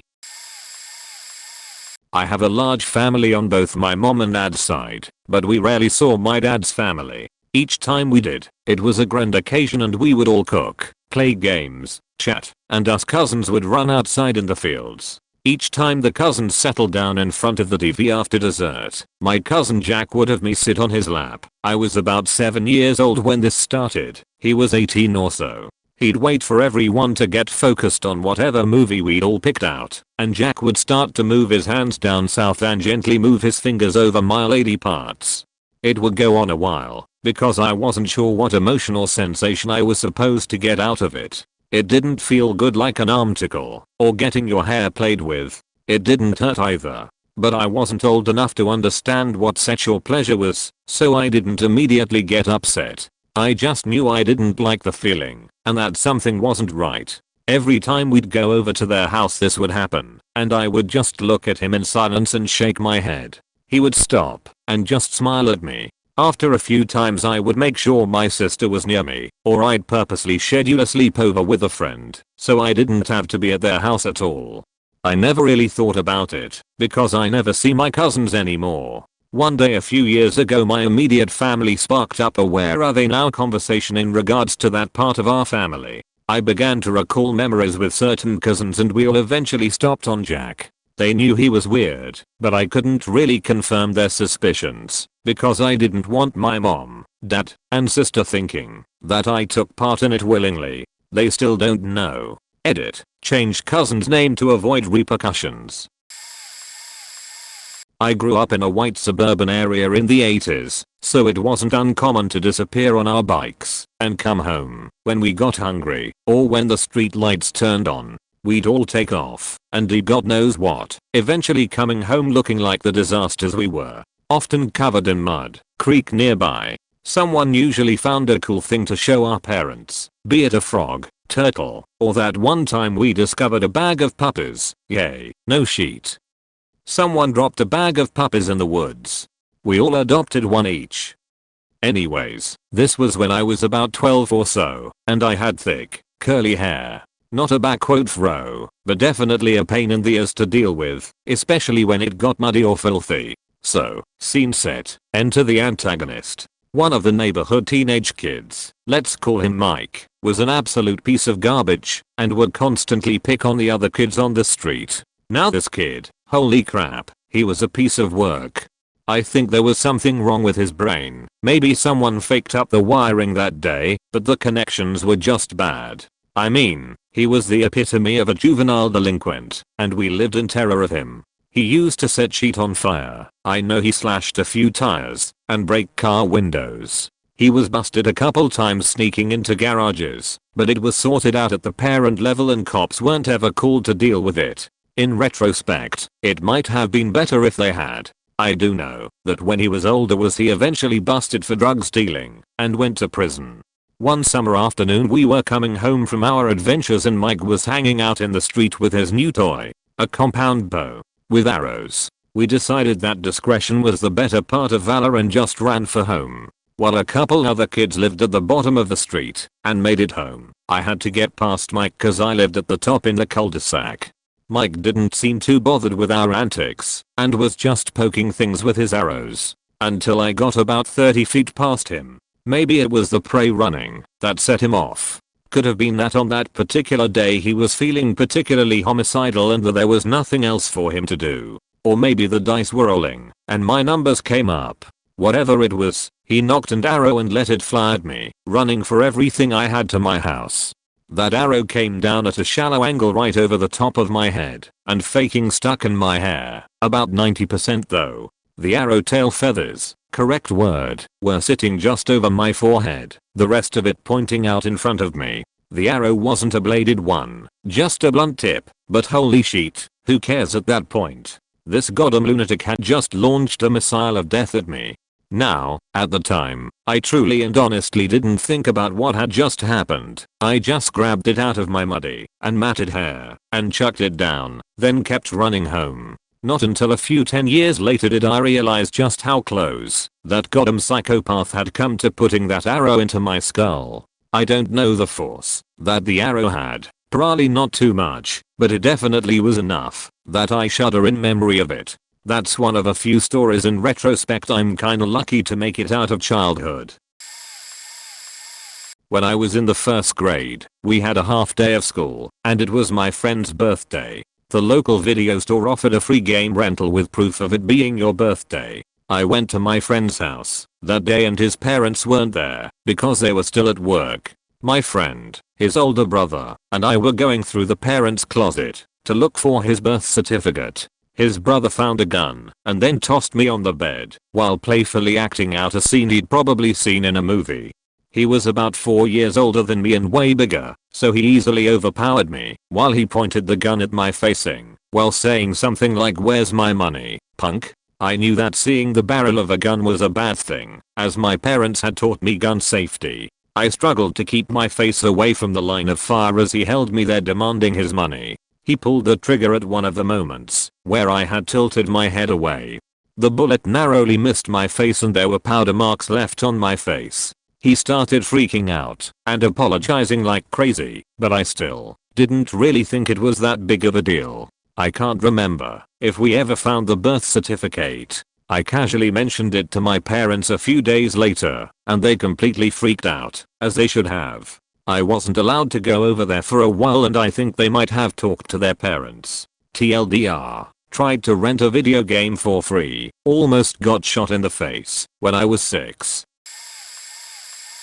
As a kid, my best friend lived out in the country. I would go visit him quite frequently, as his house offered all manner of exploration and adventure for us. One day, we were out in the garage, not quite sure why, but I remember messing around with golf clubs and fake swords, and we stumbled on an old rifle in a cabinet. We both grew up around guns and hunters, so we weren't exactly inexperienced, but were young at the time. What we didn't know is that we had better check to make sure it wasn't loaded.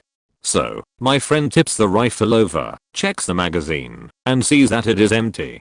Clicking the magazine back in, he pulls the rifle up to his shoulder, swinging it around, and bang, a hole appears in the garage door, just a few feet from my head. We knew something bad had happened, but in our younger minds the thing we were most concerned about was that stupid garage door. We spent a half hour trying to patch it, then went back to playing. Now, looking back, we forgot to check the chamber of the gun. I probably could have died that day, or at least been injured, but luckily all was well, and I was more concerned about not getting caught with the hole. Still, it makes for a good story and I bring it up to him sometimes just to poke fun, even though I know he feels terrible about it now. TLDR, almost got shot, was more concerned about patching the hole in the door. Some random woman pulls up and asks for my friend M to get in the car. M starts crying and says no. The yard duty also tells the woman to leave. More than once, adults who I didn't know very well asked me to go home with them. They knew basic details like my parents' names. They also said I was really cute. I think they changed their minds when I asked them for video games and told them how much I liked violence. I'm very lucky that none of them were particularly determined to kidnap me.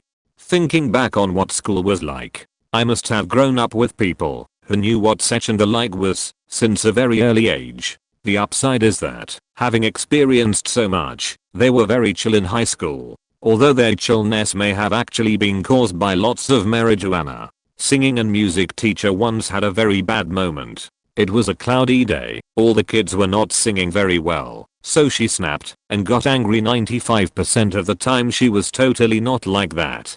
There was this one girl in elementary school who hit me all the time. This caused me to develop a deep hatred for her. But then one day, she starts screaming at me that I belong in the remedial reading class with her. Also, every time I complained about her behavior, other people said her parents are divorced, so that makes everything she does okay. I was raised by people who believed that divorce was a mortal sin, so that didn't make any sense to me at the time.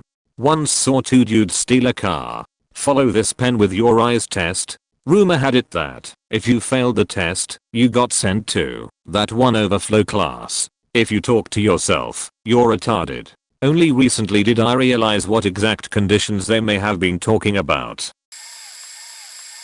When I was in first grade, my family lived in an apartment complex in a suburb that was not the classiest place. Frequently two black kids, roughly 6th 7th grade, if I remember correctly, who would walk around the property doing mischievous things. There were two sisters that I would play with most days of the week. One of their names was Treasure. Parents had chosen the path of stripper for her at birth apparently, and I forget the other's name.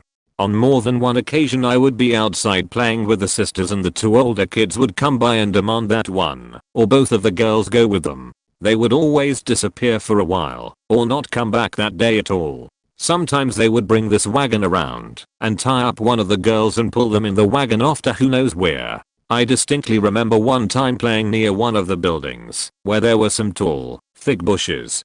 The boys came and wanted to take this Treasure girl with them into the bushes. The girl, Treasure, said, "Don't look over here. Go home." I had no idea what was going on because I was like 6 years old, but I just sat there on the curb while they went into the bushes. I heard a lot of weird noises and a couple times I looked back, but couldn't see anything that was happening. I was only 6 at the time, so I didn't really have any idea what the fuck was happening. Now that I'm grown up, I look back and realize that these older kids were forcing these girls to do sexual things with them probably. I'm fairly certain that's what happened in the bushes a day that I was sitting there. So a couple 6th 7th graders were sexually abusing these 1st/2nd graders right in front of me sometimes, and I had no idea what was happening at that age. This was in the early 70s. When I was 6 or so, I was playing in the basement with my 3-year-old brother. There was an oil storage tank there, and an old refrigerator, the type with the handle to close the door. Well, we put each other in the refrigerator, imagining it was a rocket ship, and we would let each other out.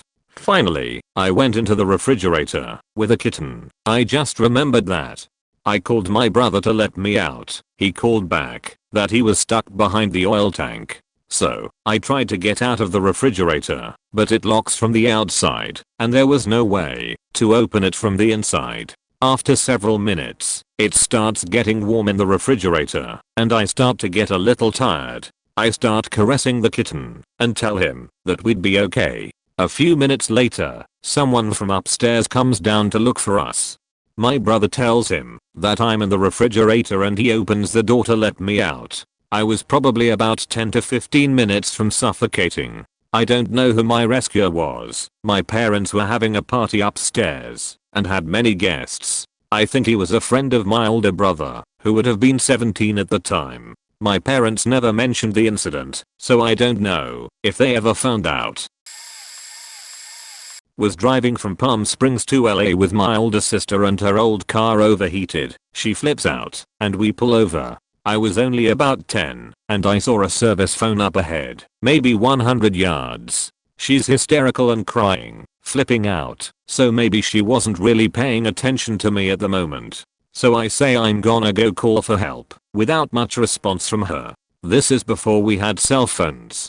I start walking to the phone and a truck pulls up next to me, opens the door, and an average looking guy asks if I need a ride up to the phone. Well, average to naive, 10-year-old me of course. Without hesitation, I get right in, say thanks, and he drives me up to the phone and drops me off. No big deal. He drives off, and I grab the phone. I look over to our car, and see my sister chasing after me, screaming. I didn't know what was wrong. Naturally, she flips out, because she saw me get into a random faking car on the highway. I get lectured for a while and we eventually get a tow truck to come out.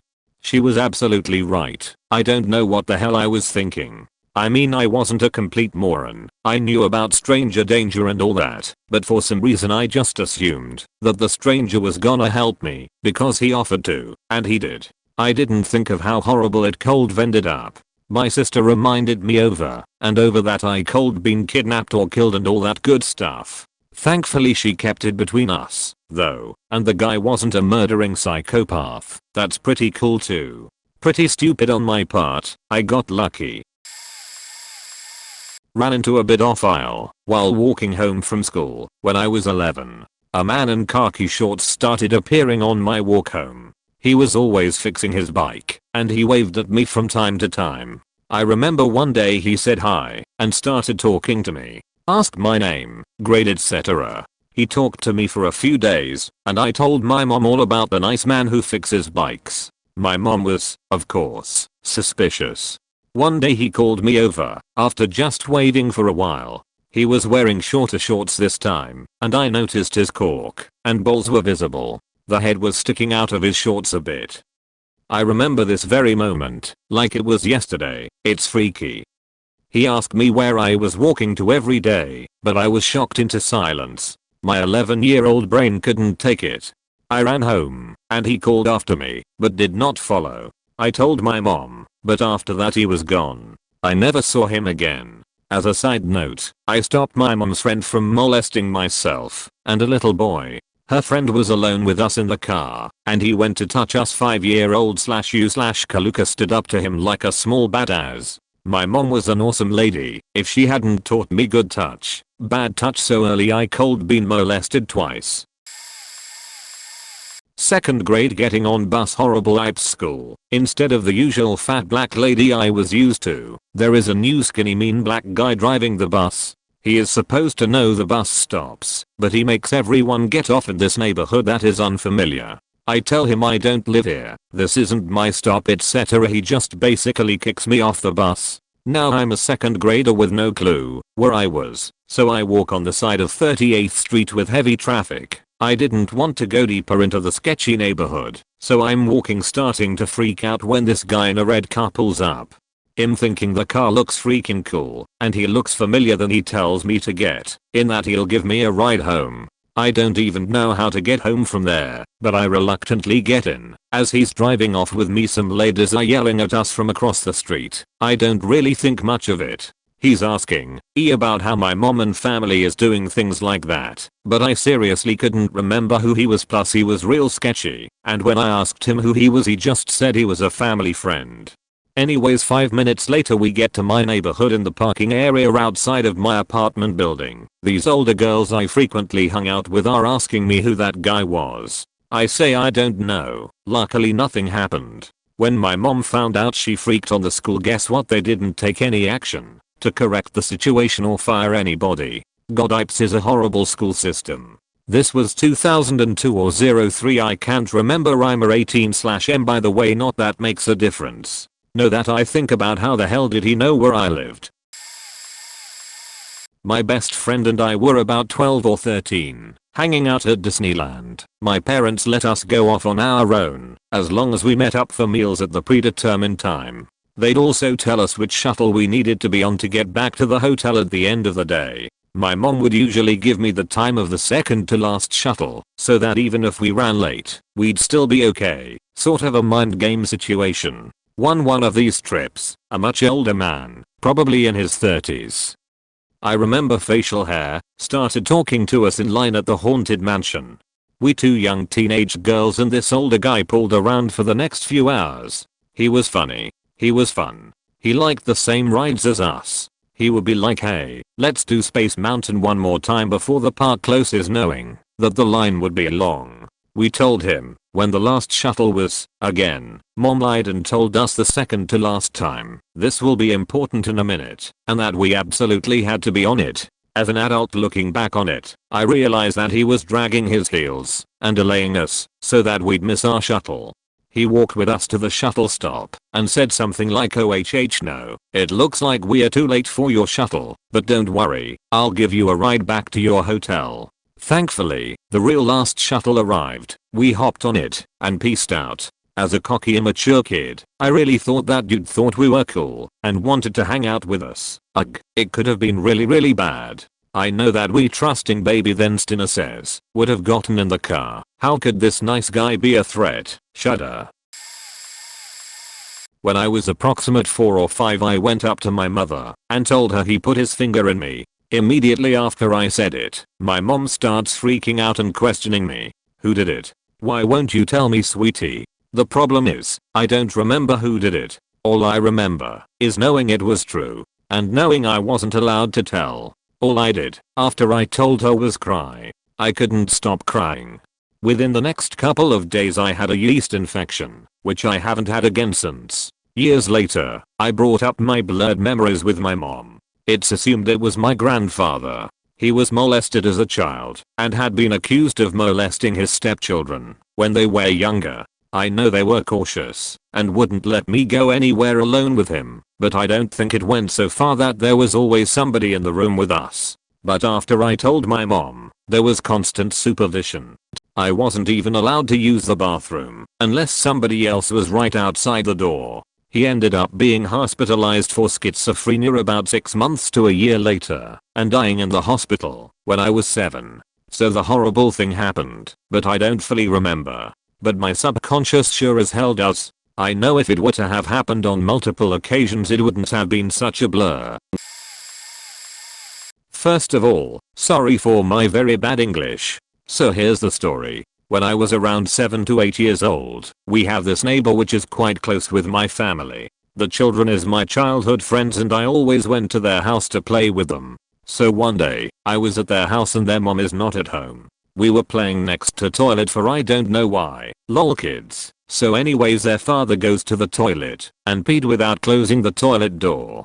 The creepy part is, he kept looking at me while holding his private part, and I got this very weird feeling and it kinda scared me. I brush it off anyways, being the kid I am. Now that I'm an adult, I realized he was peeing way too long and his private part is hard as fuck. This is the first story. The second story is about the same neighbor, which is really creepy and scary when I started to realize that he cold wrap and kill the 7 years old me and dump my body in the forest near my neighborhood. Gosh. I was playing with my friends few blocks from their house at the time, and then he passed by and asked me if I wanted to accompany him take some interesting stuff in the forest, not too far, because he was scared to go alone. It was around 6 PM something. It's almost very dark in my country at that hour. He said if I follow him, he'll give me $5. So I actually said yes. I was alone at the time because my friend's mom called them to go inside the house and I was about to go home when he came and gave me that offer anyways. On our way to go there, my auntie saw me and called my name. He looked terrified and gave me $5 anyways for me not to tell my auntie where he wanted to bring me. The young and naive me didn't think anything weird about it. Because money. I can buy lots of goodies on my own, lol. Without being scolded by mom. Not until I'm 14 anyways, that I realized how scary is that situation is. I'm 23 now, and overprotecting towards my youngest sister. I couldn't imagine what he will do to me if it wasn't for my auntie at the time. We moved out a year later to another city. But man, I'm faking scared to ever have my own child. Sorry for my bad English and the long read. When I was about 8 I lived with my family in a quiet suburban neighborhood in Delaware. One day myself and a group of 5 or so other girls of the same age were standing on the sidewalk screwing around and being silly when a car pulled up next to us. I remember the vehicle being large, probably some sort of minivan and a pale color like grey mixed with a bit of tan, and to this day I remember the man who was driving it. He was probably about 60 with grey hair, a round clean shaven face, and one of those funny golf caps. He was overweight and squat, but not distinctly disheveled. Anyway, he asked if any of us would like to get in his van and meet his daughter, as they would be moving in down the street soon. He gestured to the passenger seat, on which was a pile of dirty rags and towels. We were young, but we weren't stupid, so we all took off running and screaming, and one of the girls' moms called the police. The police came straight away and interviewed us all and started looking for the van. After a bit of asking around, the police and parents determined that the person in question was indeed a dad who was moving in with his daughter. I think her name was Faye, and it had been wholly innocent. But here's the thing that bothered me then and has bothered me for the last 20 years.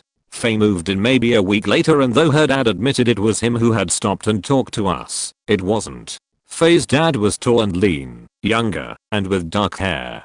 Also, Faye's dad had said in his recounting that Faye had been next to him in the passenger seat of the car. There definitely had not been anyone next to him. The pile of rags had been small and low to the seat. A child of 8 could not have crouched underneath them, to say nothing of the fact that why on earth would she? We used to discuss it, us neighborhood girls, and we had all remembered the man the same way, not at all like Faye's dad. It's all very odd, and more than a little unnerving. I was a 10-year-old boy, on holiday somewhere in the Highlands of Scotland with my parents and their friends, and their son who was my age. Me and the son were playing outside a restaurant we'd all just eaten in. It was a lovely day, and there were a few people around in the car park. I'm sure the adults just wanted a couple more drinks without us. I was at my mum's car, looking inside it, or whatever, when this dude comes over and asks if it's my car. I remember being flattered that he'd think I was capable of owning a car. I told him it wasn't, and he went on to ask if I could drive. He knew all the right things to say, this guy. Obviously I told him that I didn't have a driving license. Then he asked if I wanted to go a drive with him. Despite feeling pretty cool that I could be mistaken for a car-owning motorist, I knew something was up. Me and the other kid went in to ask if we could go a drive, and our dads told us to sit down while they went and talked to the man. If the dude was still there, I almost dread to think of the beating he'd have got from those 2 Navy engineers that day. Freshman year in college 20 plus years ago, just 6 weeks from my 18th b-day, and probably only as mature as a 14 years old these days, and probably looked like a 16 years old at the time. I'm at an art supply store off campus buying stuff I couldn't find at the college bookstore. Some older dude comes up to me and asks if I'm buying stuff for an art class. I said yes. Then he goes on talking about how he teaches art at the local junior college. He asks to look at my list, then proceeds to suggest which brands, etc. to get, and why, then walks me over to where the stuff was. All I thought at the time was that he was being a nice guy and just wanted to be helpful. I tried to go on about my business, but he followed and started talking about the classes he taught. I remember not really listening, because all I could think about was the long line at the cash register. Then he said something that made me stop and actually listen. Would you be interested in posing as a model for my sculpture workshop? I already have a female nude model, but I need a male model for this quarter. We can talk about compensation over lunch. Are you free right now? Huh? Lunch? Oh no, I have to go meet some friends. I better pay for this now. He hands me his calling card and I get in line to pay. He didn't bother following me. I actually did have to meet friends for lunch and told them about my encounter. Almost everyone at lunch told me how naive I was because I didn't see the writing on the wall. In a nutshell, when I was about 11 years old, I had a friend whose father was a rabbi at the local temple. Slept over the kid's house a few times, playing video games etc. Nothing out of the ordinary. Skip ahead a few months. He was dropping off my friend's little brother to hang out at one of my neighbor's houses. Just as he was walking back to his car, another friend of mine and I had gotten into a bit of a yelling match over a disagreement in wiffle ball or something like that. He saw, and knowing him, when he called me over I thought nothing of it. He gave me a fatherly talk about how it's not good to let things escalate, especially between friends, and to fix whatever we argued about. Simple enough. Then he said something along the lines of, Yano, at your age, things are happening that can cause you to get excited and be more angry and emotional in situations like this. Have you tried masturbating to relieve these feelings? I was like, no, what's that? He briefly started to explain it, and one of my parents came outside to call me in for dinner. I said bye and ran in. Being a young stupid kid, I didn't think much about what he said. Within a few months of that, he was caught molesting a little boy. As I got older and learned what was what, I looked back at that and think about what could have happened at that moment to change the entire course of my life. Then to realize that I slept at this guy's house more than once and luckily nothing happened. Shit, talk about a close call. Now I have kids of my own and I'm so scared for them about situations like this. This was a man of the cloth. Unbelievable. So thankful it didn't go the way it could have gone, and most likely would have gone, had my parents decided to cook dinner 15 minutes later, or got stuck in traffic, or if he was there earlier. I'm pretty sure I would have been smart enough to figure something wasn't right at some point, but by then it could have been too late. I'm late to the party but I'll go. This was late 90s early 2000s and my neighborhood was considered safe. I was maybe 7 or 8 and there were only like 4 kids close enough to my age that we could all play together. We almost always played with toy guns or lightsabers. Episode 1 had just come out. This particular day it was just me, a girl a year younger than me, and a guy 2 years younger than me. Actually he is 15 months younger than me to the day, but he was 2 grades below me.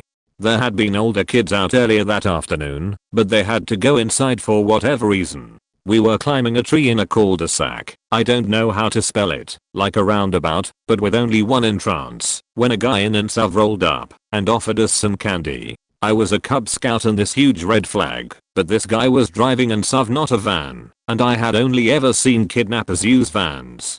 While little me was thinking through all this, one of the younger kids, probably 5 at the time, started running to the vehicle. I grabbed him and put him behind me, but he kept trying to get to the candy. I remember feeling this weird sense of responsibility, not fear. I just felt that, since I was the oldest, I had to get the other 2 inside. I remember wishing that the older kids had not yet gone inside, because I thought for sure they would know whether it was safe. I decided that my mom would be mad if we took candy from strangers and that, even if the little one did it, I would get in trouble. So I told the other 2 that we had to run to the little one's house. It was the closest, being one just the other side of the circle, so I grabbed both their hands. By now the little one knew something was wrong, and we bolted. Before we made it to the other side the guy just drove around. Even having to go all the way around a circle, a car is always faster than a 5-year-old. Then before anything could happen, one of the neighborhood ladies came out with a brick in one hand and a portable phone in the other. She was screaming that she was on the phone with the police and he better get the heck out of here. When he hesitated, she threw the brick. She fell short by a few feet, but the message was clear and he drove off. She and my mom told me I was brave, but at the time I was just glad I didn't have to go to timeout, because if I had let the others take the candy I would have been in trouble. I didn't realize the scope of things until much later. Also, that woman turned out to be the Hoa Beach that called the police on all the high schoolers speeding through the neighborhood. Then she got a ticket for blowing through the only stop sign. She annoyed me a lot of the years with crap like that, but I respect her for that one time when she was on point.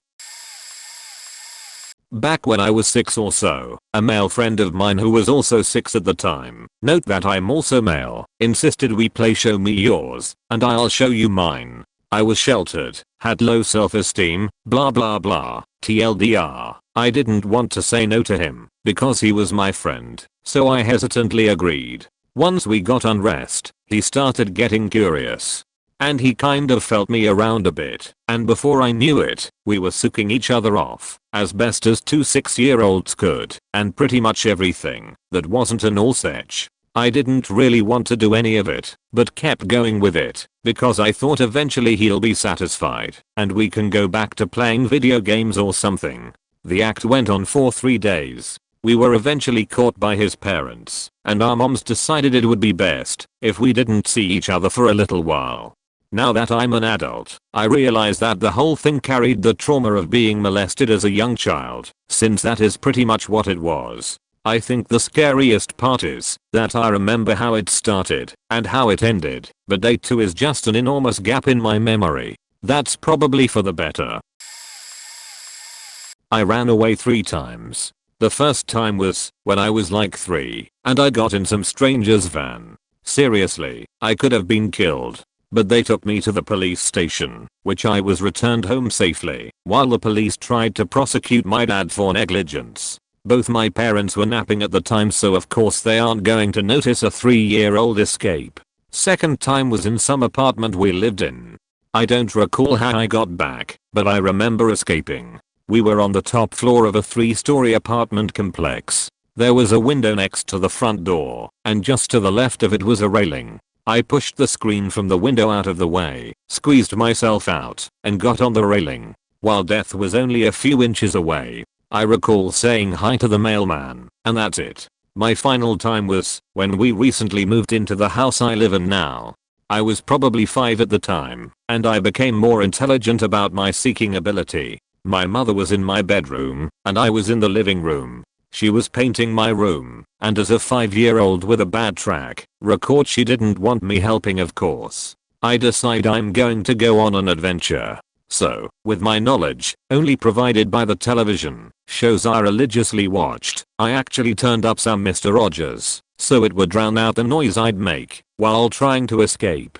My mom didn't realize what was going on until she came into the living room and noticed I was gone and over at my neighbor's driveway talking to him. She comes outside and drags me in, only to give me the spanking of a lifetime.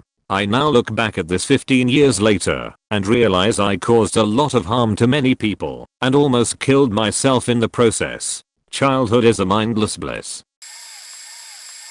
When I was a kid, my friend and I would run down to the railroad tracks and play. Next to the railroad tracks were some bushes, and this particular type of bush was hollow or open in the inside, so it could be easily made into a clubhouse. On one particular day inside this bush we saw the dirt had been ruffled, as if someone had buried something. After a little digging we found drags filled with Ziploc baggies filled with what I can remember as tar, a really dark substance. We dug everything up and left it scattered about. Several days later we returned to find everything was gone and thought nothing of it. Later that day, while leaving the bush, a large jacked up Ford with 4 to 5 men pulls up and jump out the truck chasing us on foot. We quickly found some brush on the other side of the tracks and hid. After 10 to 15 minutes the men left, so we return home and proceeded to tell my mom what happened, and not understanding it was possibly related to what we dug up, she assumed we had been trespassing and only told us to stay off the property. I have no basic knowledge of drugs and still don't know what we found. TLDR, as kids my friend and I found a drug stash and were chased by drug dealers. I kind of knew these things were creepy at the time, but it was a normalized kind of creepy for where I grew up. I would stay over at my friend's house sometimes after school, usually on nights, when we had karate practice later in the evening. Her mom was always a little off, making adult jokes to us that I didn't really get, but understood enough to know my mom would be mad if I was hearing them, so I thought they were hilarious. Anyway, one evening we were hanging out in the living room when her mom comes home with some lady. They said they were going to do a photo shoot and our options were to either go out or join in. My friend knew what was up immediately, but I was really slow on the uptake. She gathered up her little brother and we wandered out into the streets for a while. Apparently her mom would do naked poses sometimes. I'm still not sure how serious the join-in offer was. Another time, with another group of friends, we would hang out at the strip mall and steal from the dollar store on Fridays. We always said we were going to the movies, but mostly we would go to the arcade, or the Wendy's or steal flashlights, and go into the woods. A few of my friends would claim they were going to go see their boyfriends in the juvie and wander out in that direction, but looking back on it, they must have been trying to seem cool. There was no way they could walk over to the correctional facility from where we were. Well, one night there was a new older girl with us, and she had brought her kid along. About halfway through the evening some guy rolls up in his pickup and starts yelling at her. He pulls a gun out from somewhere, and I took that as my cue to go back to the arcade. Never saw them again, never wondered about it until I was older, never thought that it wasn't normal until I was older. TLDR, friend's mom wants us to pose naked with her, so I wandered outside, unaware. Another time some guy waved a gun in our faces, so I turned around and went to an arcade. My survival instinct is weak. When I was 13, I was riding my BMX back from my friend's house to the suburb I lived in 45 minutes away, and I was hit by some out of this world stomach cramps. I had never been to the area I was cycling through, but saw a rundown old supermarket in the distance, and knew it was my only chance to avoid the embarrassment of explosive bowel evacuation by the side of the road, so I ditched my bike in a bush and sprinted inside. The signs to the toilets led me down a warren of flickering light-led corridors, and, by some divine miracle of the backwater Bartimat public toilet granting deities, there were 3 empty cubicles awaiting my desperate attempts to get my shorts down before the imminent brown tsunami. Sweet relief. Pressures are equalized, and I'm halfway through wiping when I notice a hole in the wall next to the toilet roll holder, about the size and shape of an egg. No sooner have I seen the wall hole, but I hear the main door to the toilets open and someone else comes in. As the dude enters the cubicle next to mine, my naive 13-year-old brain suddenly realizes that he'll be able to see me sitting on the toilet through this weird hole, and so I cover it with the palm of one hand and try to pull my shorts up with the other. I hear the guy sit down, there's a pause and I've got my shorts halfway up when all of a sudden I feel the guy tickling the palm of my hand with his finger through the goddamn hole in the wall. My brain takes a full 2 seconds of stroking to process what the fuck is going on before I jump about a clear foot off the toilet and run out of the cubicle and out the door, still struggling to pull my shorts up. It was only years later that I figured out it probably wasn't a finger. TLDR, 13 years old me discovers a glory hole without knowing it. I was 7 and living on an Air Force base in Mississippi. A hurricane was coming and my dad had to stay on base, so he sent me, my younger brother, sister, and mom up to stay with her parents in North Carolina. A family friend and her daughter came with us, since her husband had to stay on base too. Since it was a 14-hour drive, and he was worried about us traveling by ourselves, he gave me his .357 Magnum revolver in a locked briefcase. I had the combination. I carried it with me for the duration of the trip. He did teach me to shoot it, although I was unable to fire a double action. First, but why on earth he thought that was a good idea, I'll never know. So to adults, but he gives the gun to a 7-year-old and tasked him with taking care of the group. I can still clearly remember carrying it into the hotel we stayed at on the way up. At the time I felt really cool and important, but looking back on it, I see how incredibly stupid it was. I brought it up to my mom last weekend, which was over 20 years after it had happened, and she had forgotten it until I brought it up, but validated my story. While I can shoot a firearm, I do not own one, and I do not have any desire to. I feel like if I'm ever a situation in which I might need a gun, it won't really do me any good to have one. One day in 1993 I was at my grandparents' wood shop where most of my uncles used to work. 3 at that time. It was the Independence Day of my country and I remember one of my uncles was hanging a flag outside the shop. The shop was located on a busy street and I wanted to go across the street because another uncle, my dad's family is big, had a video game store and I wanted to go play. I told my uncle, the one hanging the flag outside the shop, I wanted to cross, and he said be careful. Right at the corner of the street was a bus stop, and bus had just stopped there. I couldn't see the other cars coming behind it. Before I was ready to set a foot on the road, I heard my uncle's voice calling my name. I stopped, and immediately after that a car drove by really fast. Had I took another step, that car would have hit me, and I would probably have been killed.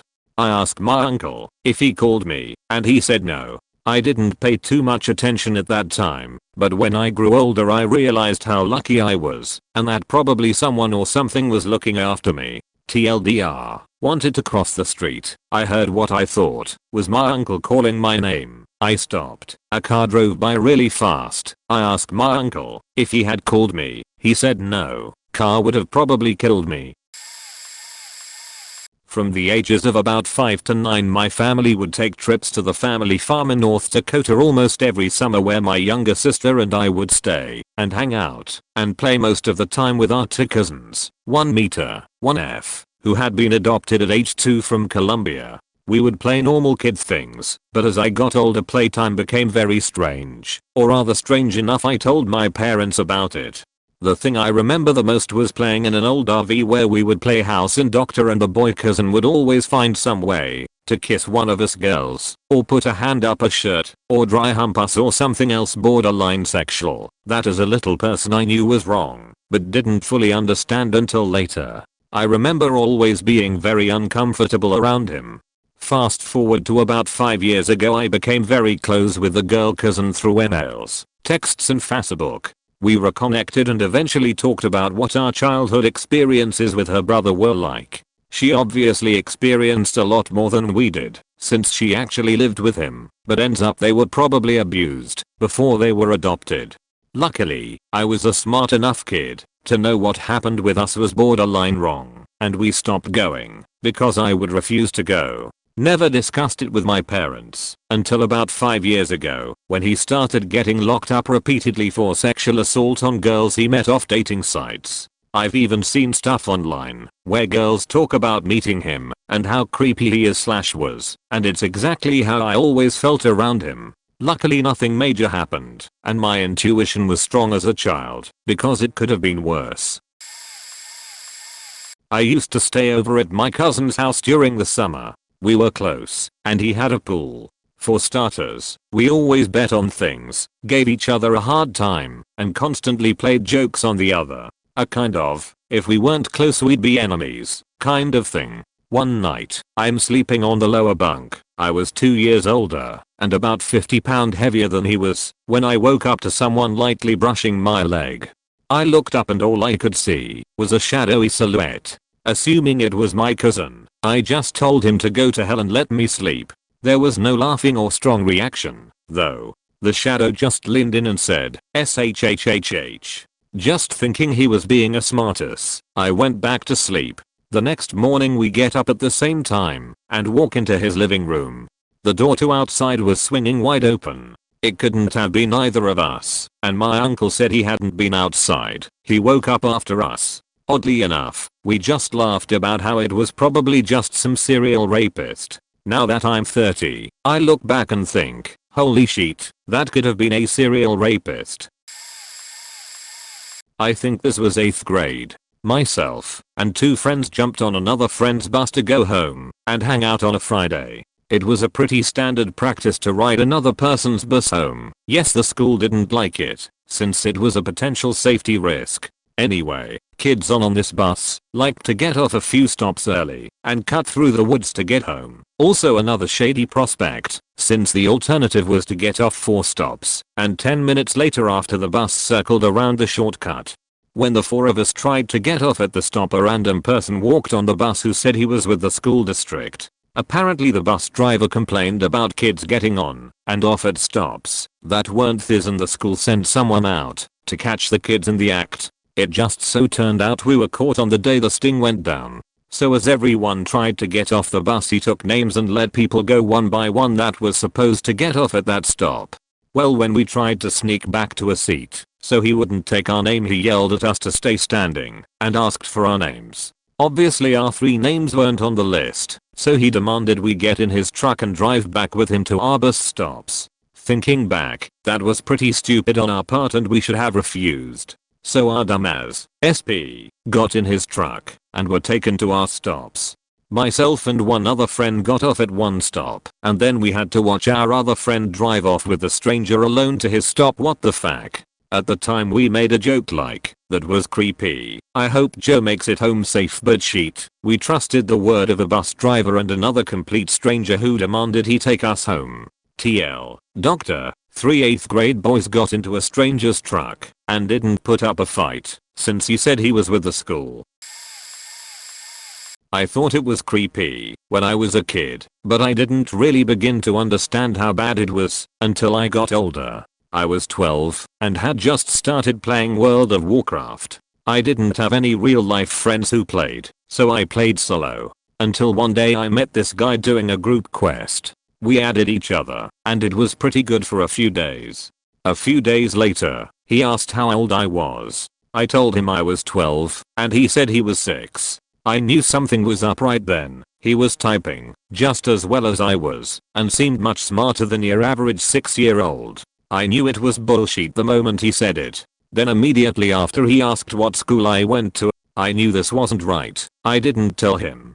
I can't remember exactly what he said afterwards, but it had something to do with his balls. I blocked him immediately and opened up a ticket reporting him. As I got older, I would remember this from time to time, and each time it would make me think, man, what if I was a stupid naive kid? Who knows what would have happened? TLDR, met pedophile on World of Warcraft.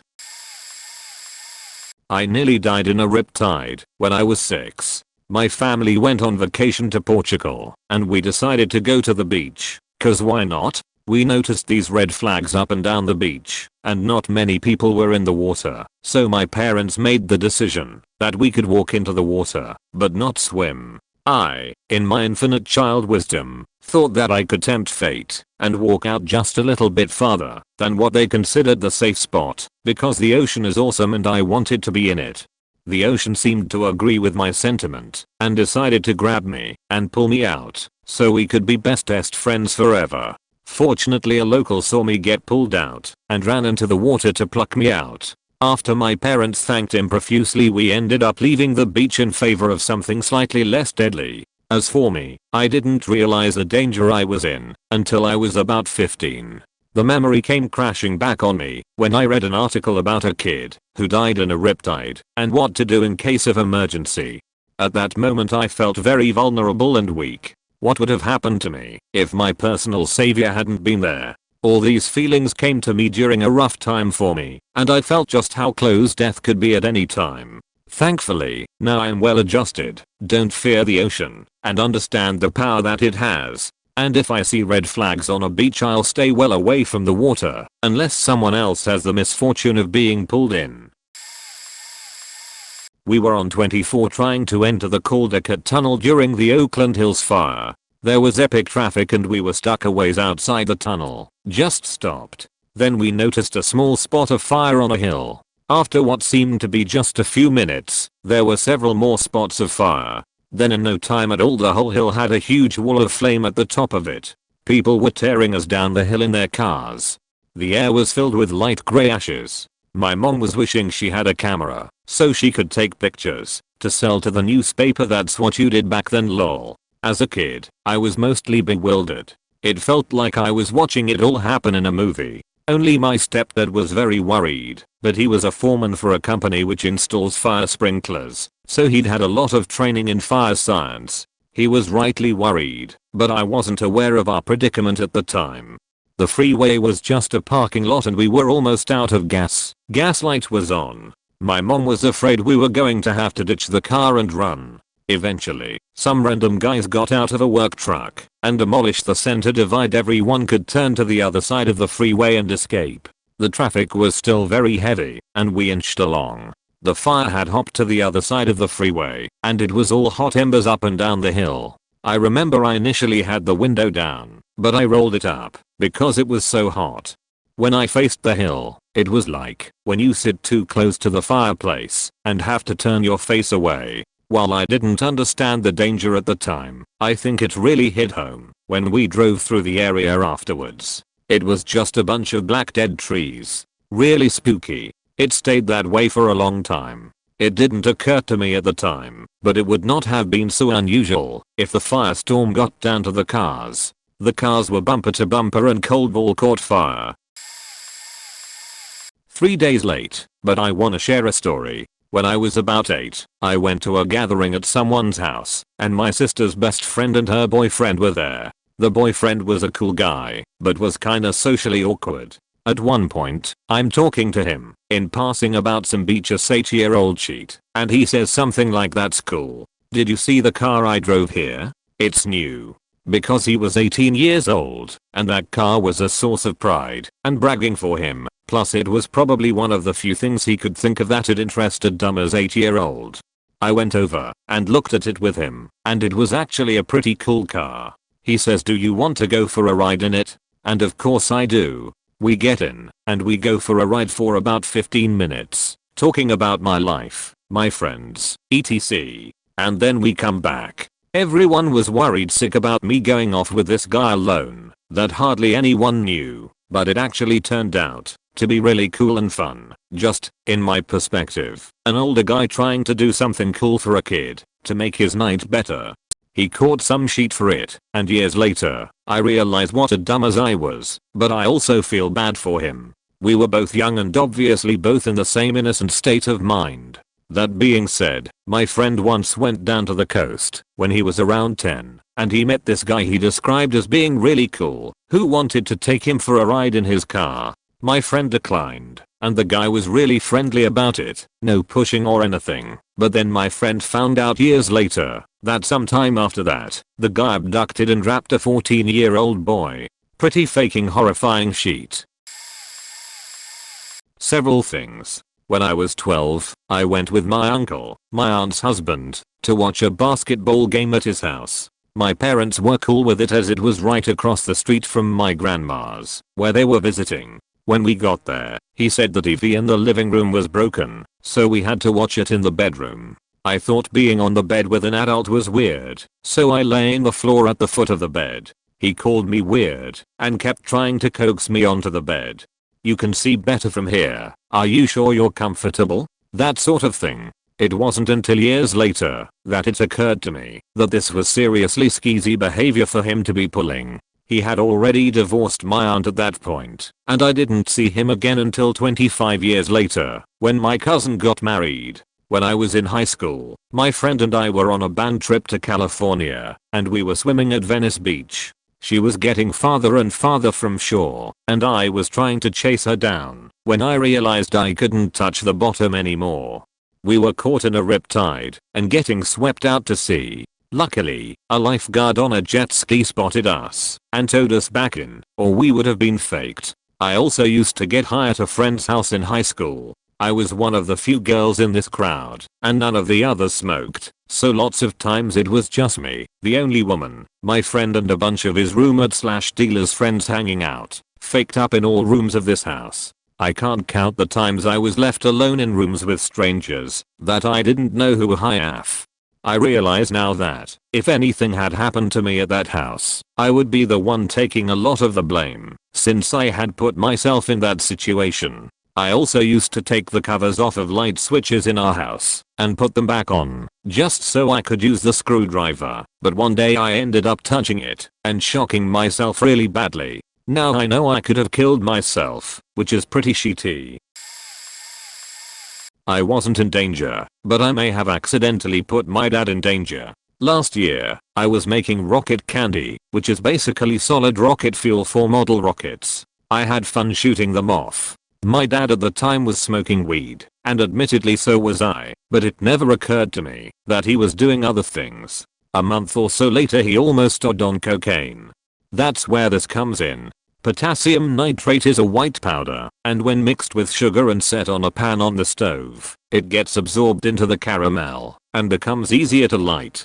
Burns purple and at 600 deg.f. Well, my dad saw this little Ziploc bag of white powder and thought it was coke that he left out. He took it to his room, and when I asked about it, he said he didn't know. I went up to his room to borrow some of his weed and leave some money on the counter. It was our way of making sure I wasn't buying shit that was laced, etc., and that I wasn't buying crack or something, so I did. Lo and behold, there's my bag. I tested it by taking a pinch and adding it to sugar, and it fired up. I took it back, but it was half empty. TLDR, my dad snorted my rocket fuel because he thought it was cocaine. Edit, spelling. When I was about 8, a lifeguard tried to molest me, and I was completely clueless about it. There was a public pool that was a decent walk from our apartment when I was a kid, and my brother and I went. They had a diving section and a swimming section. So my brother and I went over to the diving section and I jumped into the pool off the springboard. There were 2 sets of ladders, one close, one far. For some reason I panicked and I swam to the near ladder and a kid almost jumped on me.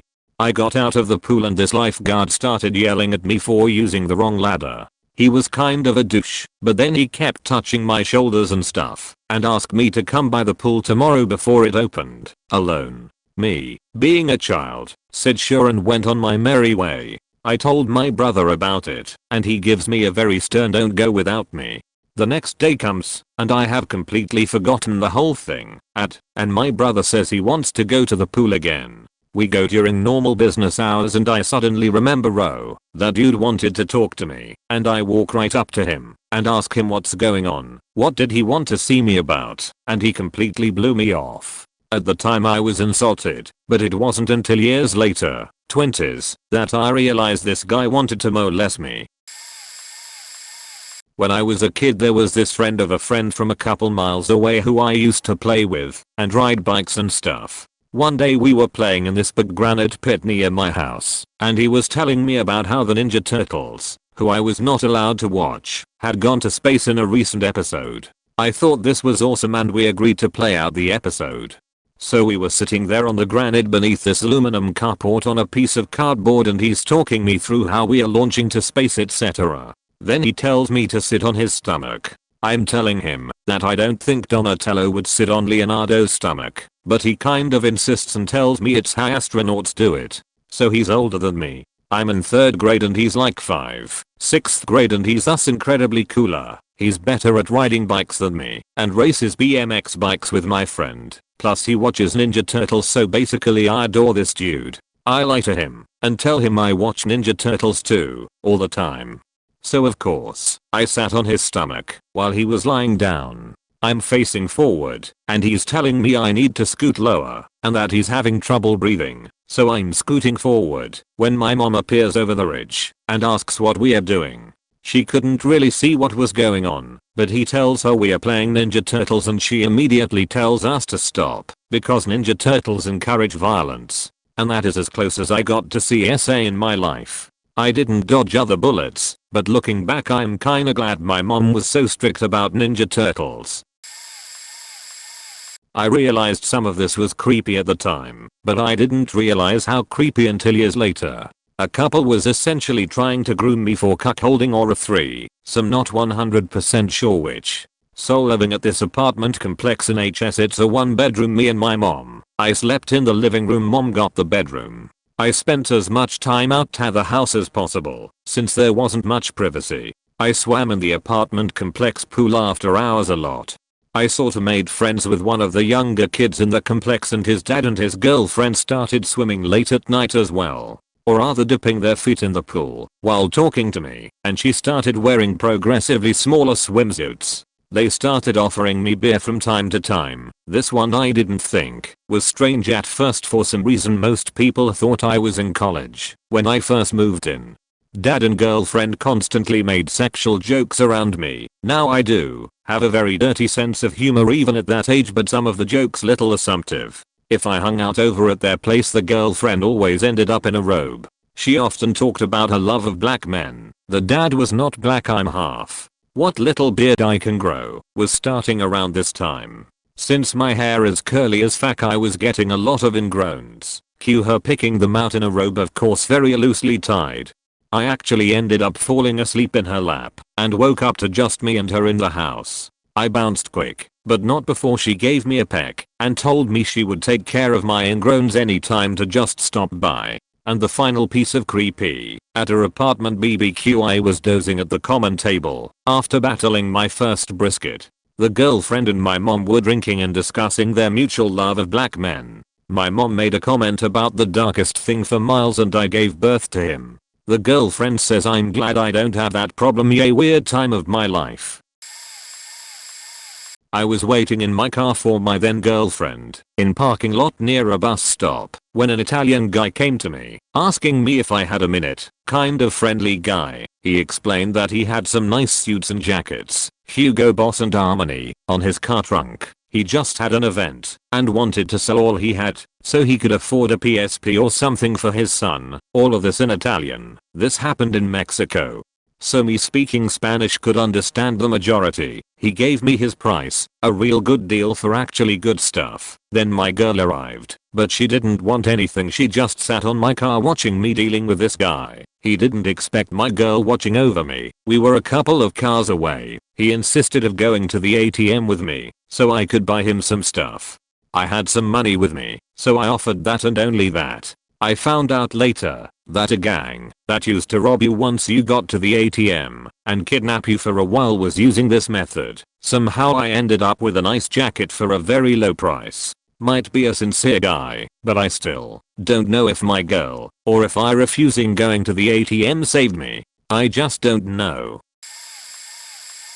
I'm a bit late to the party, but hey. Me and my parents were traveling in the Gambia maybe 7 or 8 years ago. I would have been about 12 years old. We stayed in a hotel and booked trips. My dad, being the adventurer he was, decided he would not book trips using the holiday company and instead would save a bit of money booking through local guides. So off we go to the shed. The guides sit in smoking weed and start chatting to one of the guides. We asked the guide we just met if we could do a safari jeep trip across the border into Senegal. Sensible.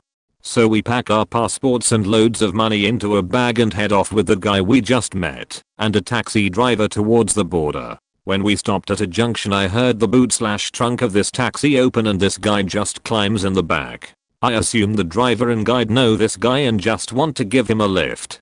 Plus my parents seem pretty calm about it all. So I say hi to him and we have a little chat. I end up making this guy laugh about something, and the guide turns around and starts losing his shit. They stop the taxi and drag this guy out the back and just leave him on the dirt track in the middle of nowhere. At the time I just thought that was pretty mean. So we get to the border, hand over our money and passports to this guide, and say bye to the driver. We wait for a couple of hours and get let into Senegal. On the other side there is another taxi driver who spoke no English at all. Senegal is predominantly French speaking, and our guide didn't speak French, so no one knew what the hell anyone was saying. We jump in his taxi, which was an open back jeep that had holes in the bottom, so we could see the dirt road passing underneath us. We drive down these winding dirt tracks with the local children chasing the jeep begging for sweets and money. As we pass through a village the jeep dies. Just stops. The guide and the driver are yelling at each other, pointing at us, pointing at the car. They then have a go at opening the bonnet and whacking things. The guide tells us they need petrol and he should go with the driver to get it. Oh, and they have no money. So we give them some money. Then the guide tells us it is safer if we let him look after the bag with the passports in case we get robbed. So we give him our bag with all our money and passports. And off they go. The driver and the guide wander off down the dirt track together. I had no idea at the time how much of an awful situation this was. Being in a country which no one knew we were in with no money, no passports, no guide and not speaking the language. I decided to go and poke around in the bushes and look for snakes. My parents had a muted argument in the jeep. About 2 hours later the driver and the guide came back with a can of petrol and off we went. Brilliant safari though. Sore eye, nose and cheat. When I was about 6 to 7, my mom took me to visit some family. Distant cousins or something. They lived close to my grandparents, but we never really saw them when we came home during the summers to visit. I did not know them at all. They had had kids, and there were a few kid toys and books around the house. So, they fished them out and let me play with them. After about a half hour or of my playing quietly with some really cool painted lead soldiers, they had had kids in the 1930s. This was the 1970s. The man came and asked me if I wanted to look at books. So I said sure. He fished out some books from the closet and had me sit right next to him on a couch in the parlor of their creepy old house that they had lived in since the 1920s. First book was her animal book, next book was her old dog-eared Nat Geo, then he asked if I wanted to look at the sketchbook. The sketchbook was some sort of pre-war German, I think, book that showed all sorts of pictures of people having sex, various positions and general pictures of men and women in sexual states. It was somewhere between clinical and smut. The man then put his hand on my leg. I was a little kid, but I sensed something was really wrong with what was going on. I noped it the fuck out of the room and went to sit with my mom. When the cousin died years later, we heard through the family grapevine that they found hundreds of pictures and 8mm movies of kids being molested, some by the cousin, some by others, but many were in the parlor of that house, where I sat on the couch and looked at books. TLDR. I almost got diddled by a distant cousin.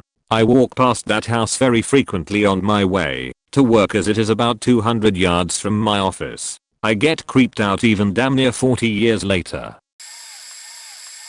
My family was on vacation in Jamaica. They had these parties at the hotel for the guests by the pool every night. I was 11 and had gotten tired and annoyed at drunk parents, so I went walking back to the building that our hotel room was in. I turn a blind corner and a guy pops up. He is in a security uniform for the hotel. I start to breathe a sigh of relief, but then he got weird. He was getting way too close to me already when he started asking my name and small talk. I kept taking small side steps back, but he just kept in my face, smiling. Then he asked if he could sing me a local song and that he thought I was pretty. Self-esteem issues probably saved my bacon, because that when I knew he was laying, I took a quick side shuffle and ran, yelling back something along the lines of I need to get to my room to let my fish out. Best I could come up with. The next day we were going to leave, so I went to look at the blue ocean one more time while they packed up. Thought I was safe because that was the night guard. Nope. Caught him out of the corner of my eye following me. I turned a corner quick and ran as fast as I could for the sandy cliff at the edge of the property. I slid down it right as he rounded the corner and looked back just in time to see a baffled look on his face from my disappearance. But still he kept looking for me while I hid in the grasses clinging to the side. It was a long time and I got in trouble for coming back late. Made a friend while at the resort who happened to be from the same state and we exchanged addresses. She wasn't so lucky. When I was around 4 years old we were playing hide and seek in my yard with a bunch of kids from the neighborhood. My older sisters are 7 years older than me, so the age range was higher than toddler for a majority of the kids there. There was an older boy that has the same name as me who was always hanging around, but he didn't live in the neighborhood, but at a nearby campground. He was probably 15 or so, I can't honestly recall. Anyway I ran to hide behind the woodpile, and he was already there. As we were hiding and giggling he asked me if I wanted to know how to French kiss and then demonstrated how to do it, had me stick out my tongue at him, and said we would then stick our tongues in each other's mouths. Thankfully it didn't get that far because kids were running around the yard screaming, and I took off not wanting to get caught by whoever was it. I wasn't weirded out by this because I was an extremely trusting little kid and didn't know any better. This was the early 80s. That night I told my sister what had happened and she flipped out. She took me to my mom, who was absolutely and justifiably horrified. I was devastated because I thought I was in trouble and had done something really wrong. After that day I never saw him again, but heard from my sisters that the next morning my dad got on the bus after them, marched up to this kid, and told him if he ever came near us again he'd fucking kill him. My dad is intimidating as fuck, so I thought that was the end of it. It wasn't until a few days ago that my dad was randomly talking about how this kid would taunt him by sneaking into the yard at night and laying down in the driveway or in the road, and would then taunt my sisters at school that my dad hadn't caught him even though he was right outside the house. My dad says he called the cops and told them what was going on and would he get in trouble for pounding the shit out of this kid if he caught him. The cops said they didn't give a fuck what he did. Again, early 80s and creepy predator. I have no idea what happened after that. The kid was a transient, so I assume he just moved along eventually. It could have been much worse, and I thank God it wasn't. This incident happened long ago, but for some reason, it always stuck with me. Our family moved to US from South Korea when I was in the 4th grade. I guess I was like 9, 10. I'm not sure. I was a little boy, and I never flew before. It was my first plane ride. I got car sick a lot when I was in Korea as a kid. Every time I got in a car, I'd puke or feel like I would puke. So when I heard that our plane ride was gonna be like 12 hours or something like that, I was extremely nervous.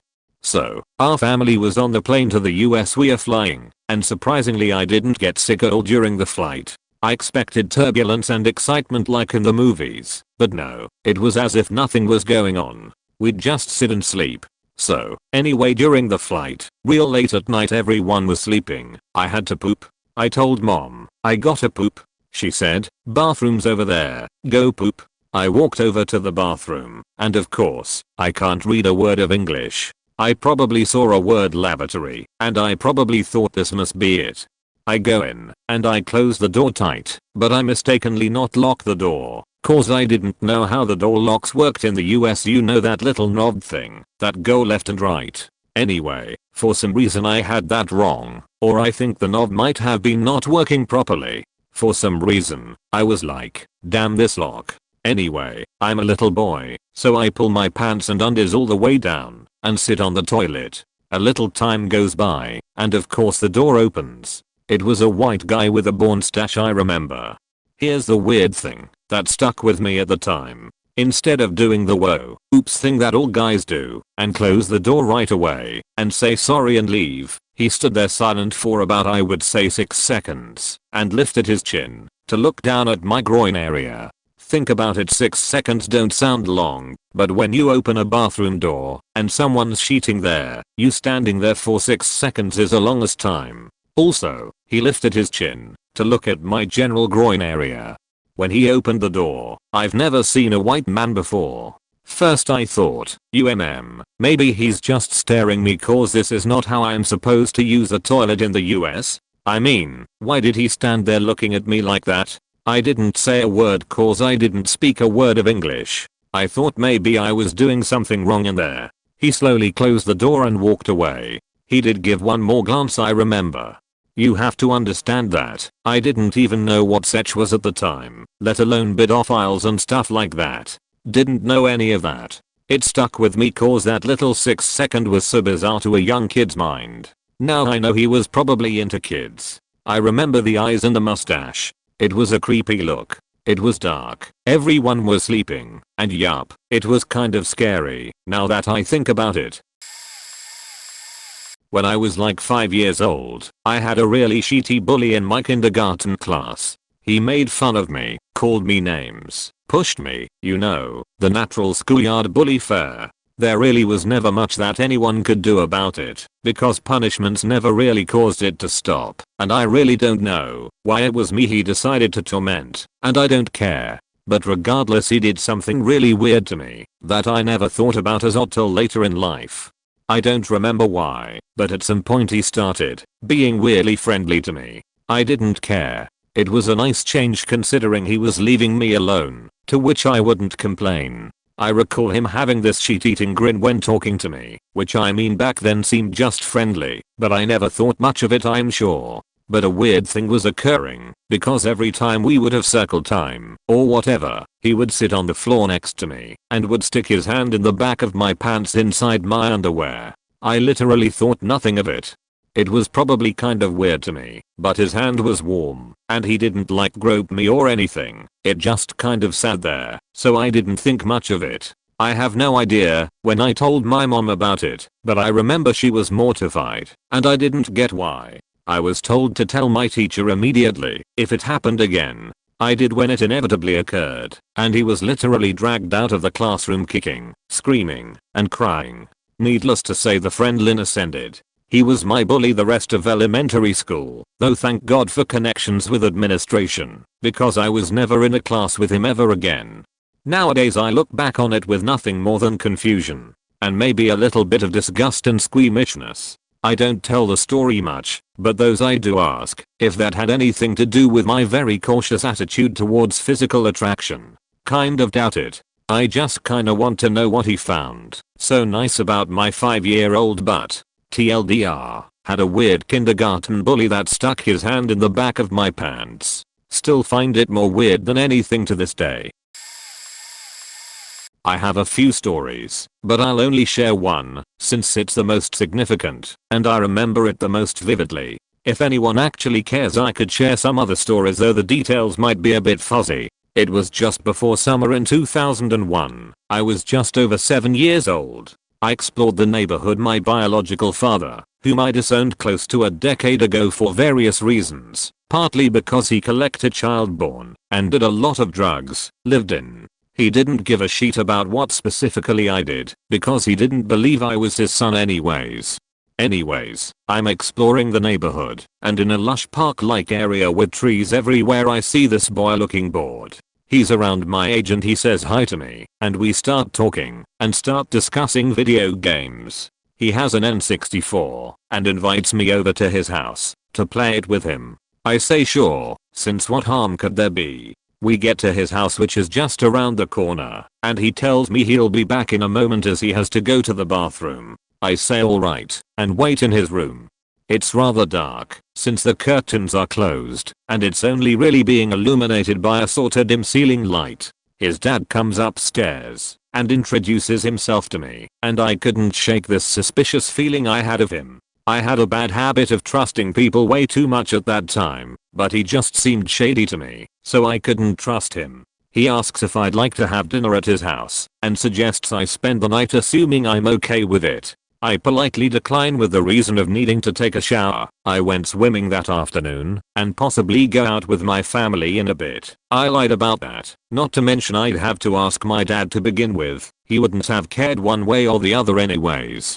The only part about my excuse that was true was that I needed to shower, but just as I finished my sentence, his son comes out of the bathroom and overhears me, suggesting that I could take a shower there, and the dad says that'd be fine. I still tell them, even if I do get permission and shower there, I'd need to go out with family a bit later, and the dad, kind of disappointed, tells me that's a shame and to tell him if I reconsider.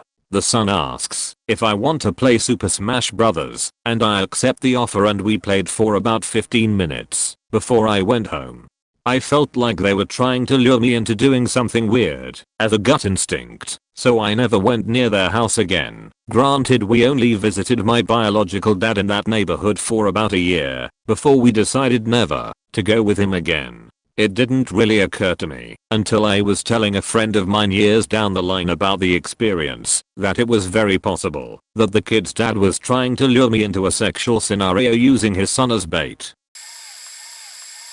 I've been reading through this thread and just remembered I have an experience with some of this stuff too. When I was about 8 or 9, I was playing with my friends about a block away from my house in the front yard. All of a sudden an older red car, don't remember the model, rolls up with two shady looking 20-year-olds. The first thing the driver asks is, "Y'all want some crack?" We got lots. Me and my friends exchange a few what the fuck glances, trying to figure out if this guy is serious or not.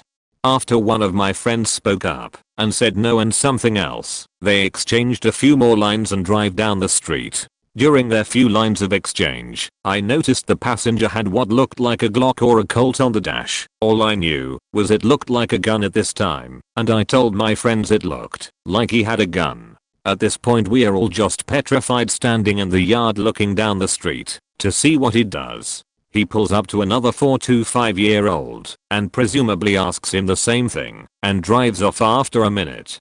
About 30 seconds later, my friend's dad sprints out of their house asking what that guy told us, and we tell him. He hops in his car and floors it after the guy. I never found out what happened after that, except he was taken into custody. I told my mom what happened a couple minutes later, and she hugged me for about 5 minutes crying. Scary shit. This is gonna be buried, but I might as well get it off my chest. It isn't as bad as some of these stories I've been reading, but holy shit, just please be aware of who you're talking to online. I was about 11 or 12 and recently started posting on message boards and stuff, and I met a girl from the U.K on one Pokemon message board. I guess she found my MSN handle and added me completely out of the blue. No big deal to me. She said she was 16, and I felt safe around her because she was a girl. She would openly talk about sex with me, send me sexual images. She would teach me about masturbating and had even sent me a video of her playing with herself. She said she was thinking of me the whole time she did it and told me she had sex dreams about me as well. She'd also ask me for photos, but I never had any to show her, so I wondered what she even thought about. She'd badger me for them too. I honestly thought nothing of it because whatever, we were both girls and girls can feel safe around other girls. It was men and boys I had to be scared of.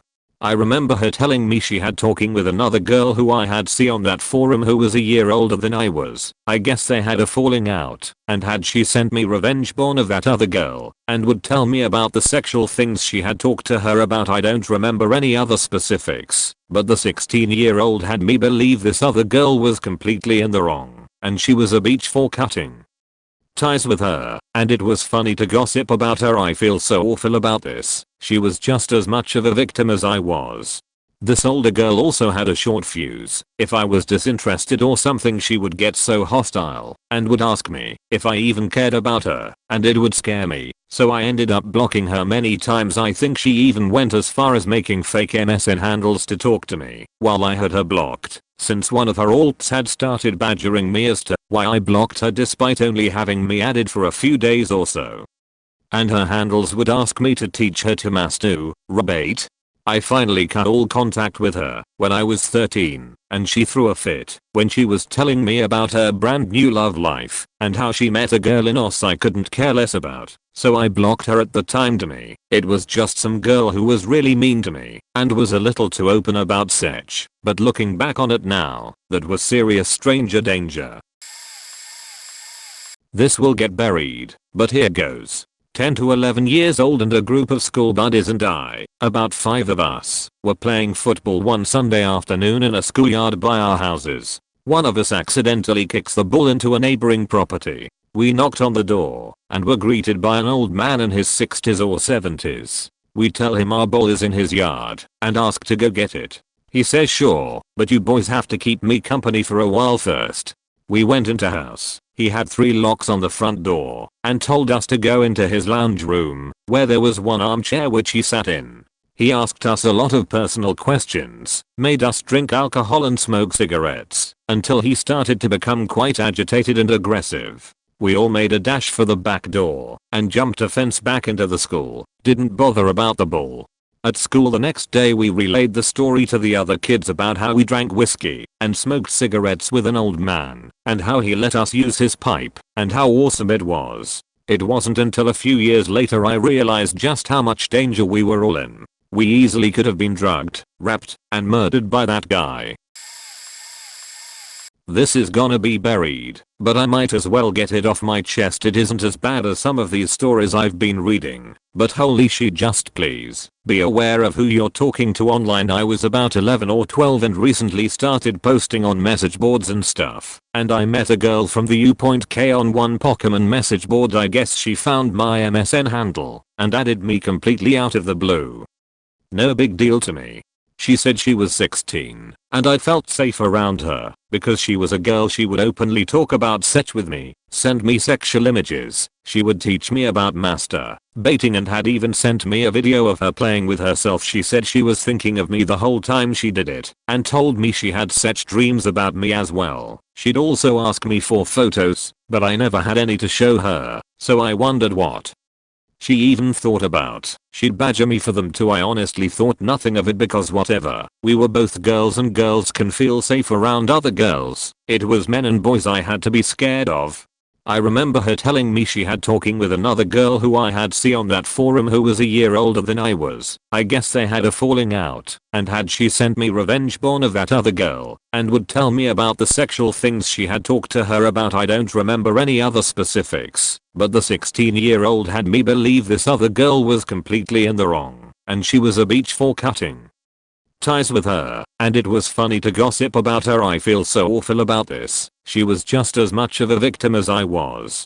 This older girl also had a short fuse. If I was disinterested or something, she would get so hostile and would ask me if I even cared about her, and it would scare me. So I ended up blocking her many times. I think she even went as far as making fake MSN handles to talk to me while I had her blocked, since one of her alts had started badgering me as to why I blocked her despite only having me added for a few days or so.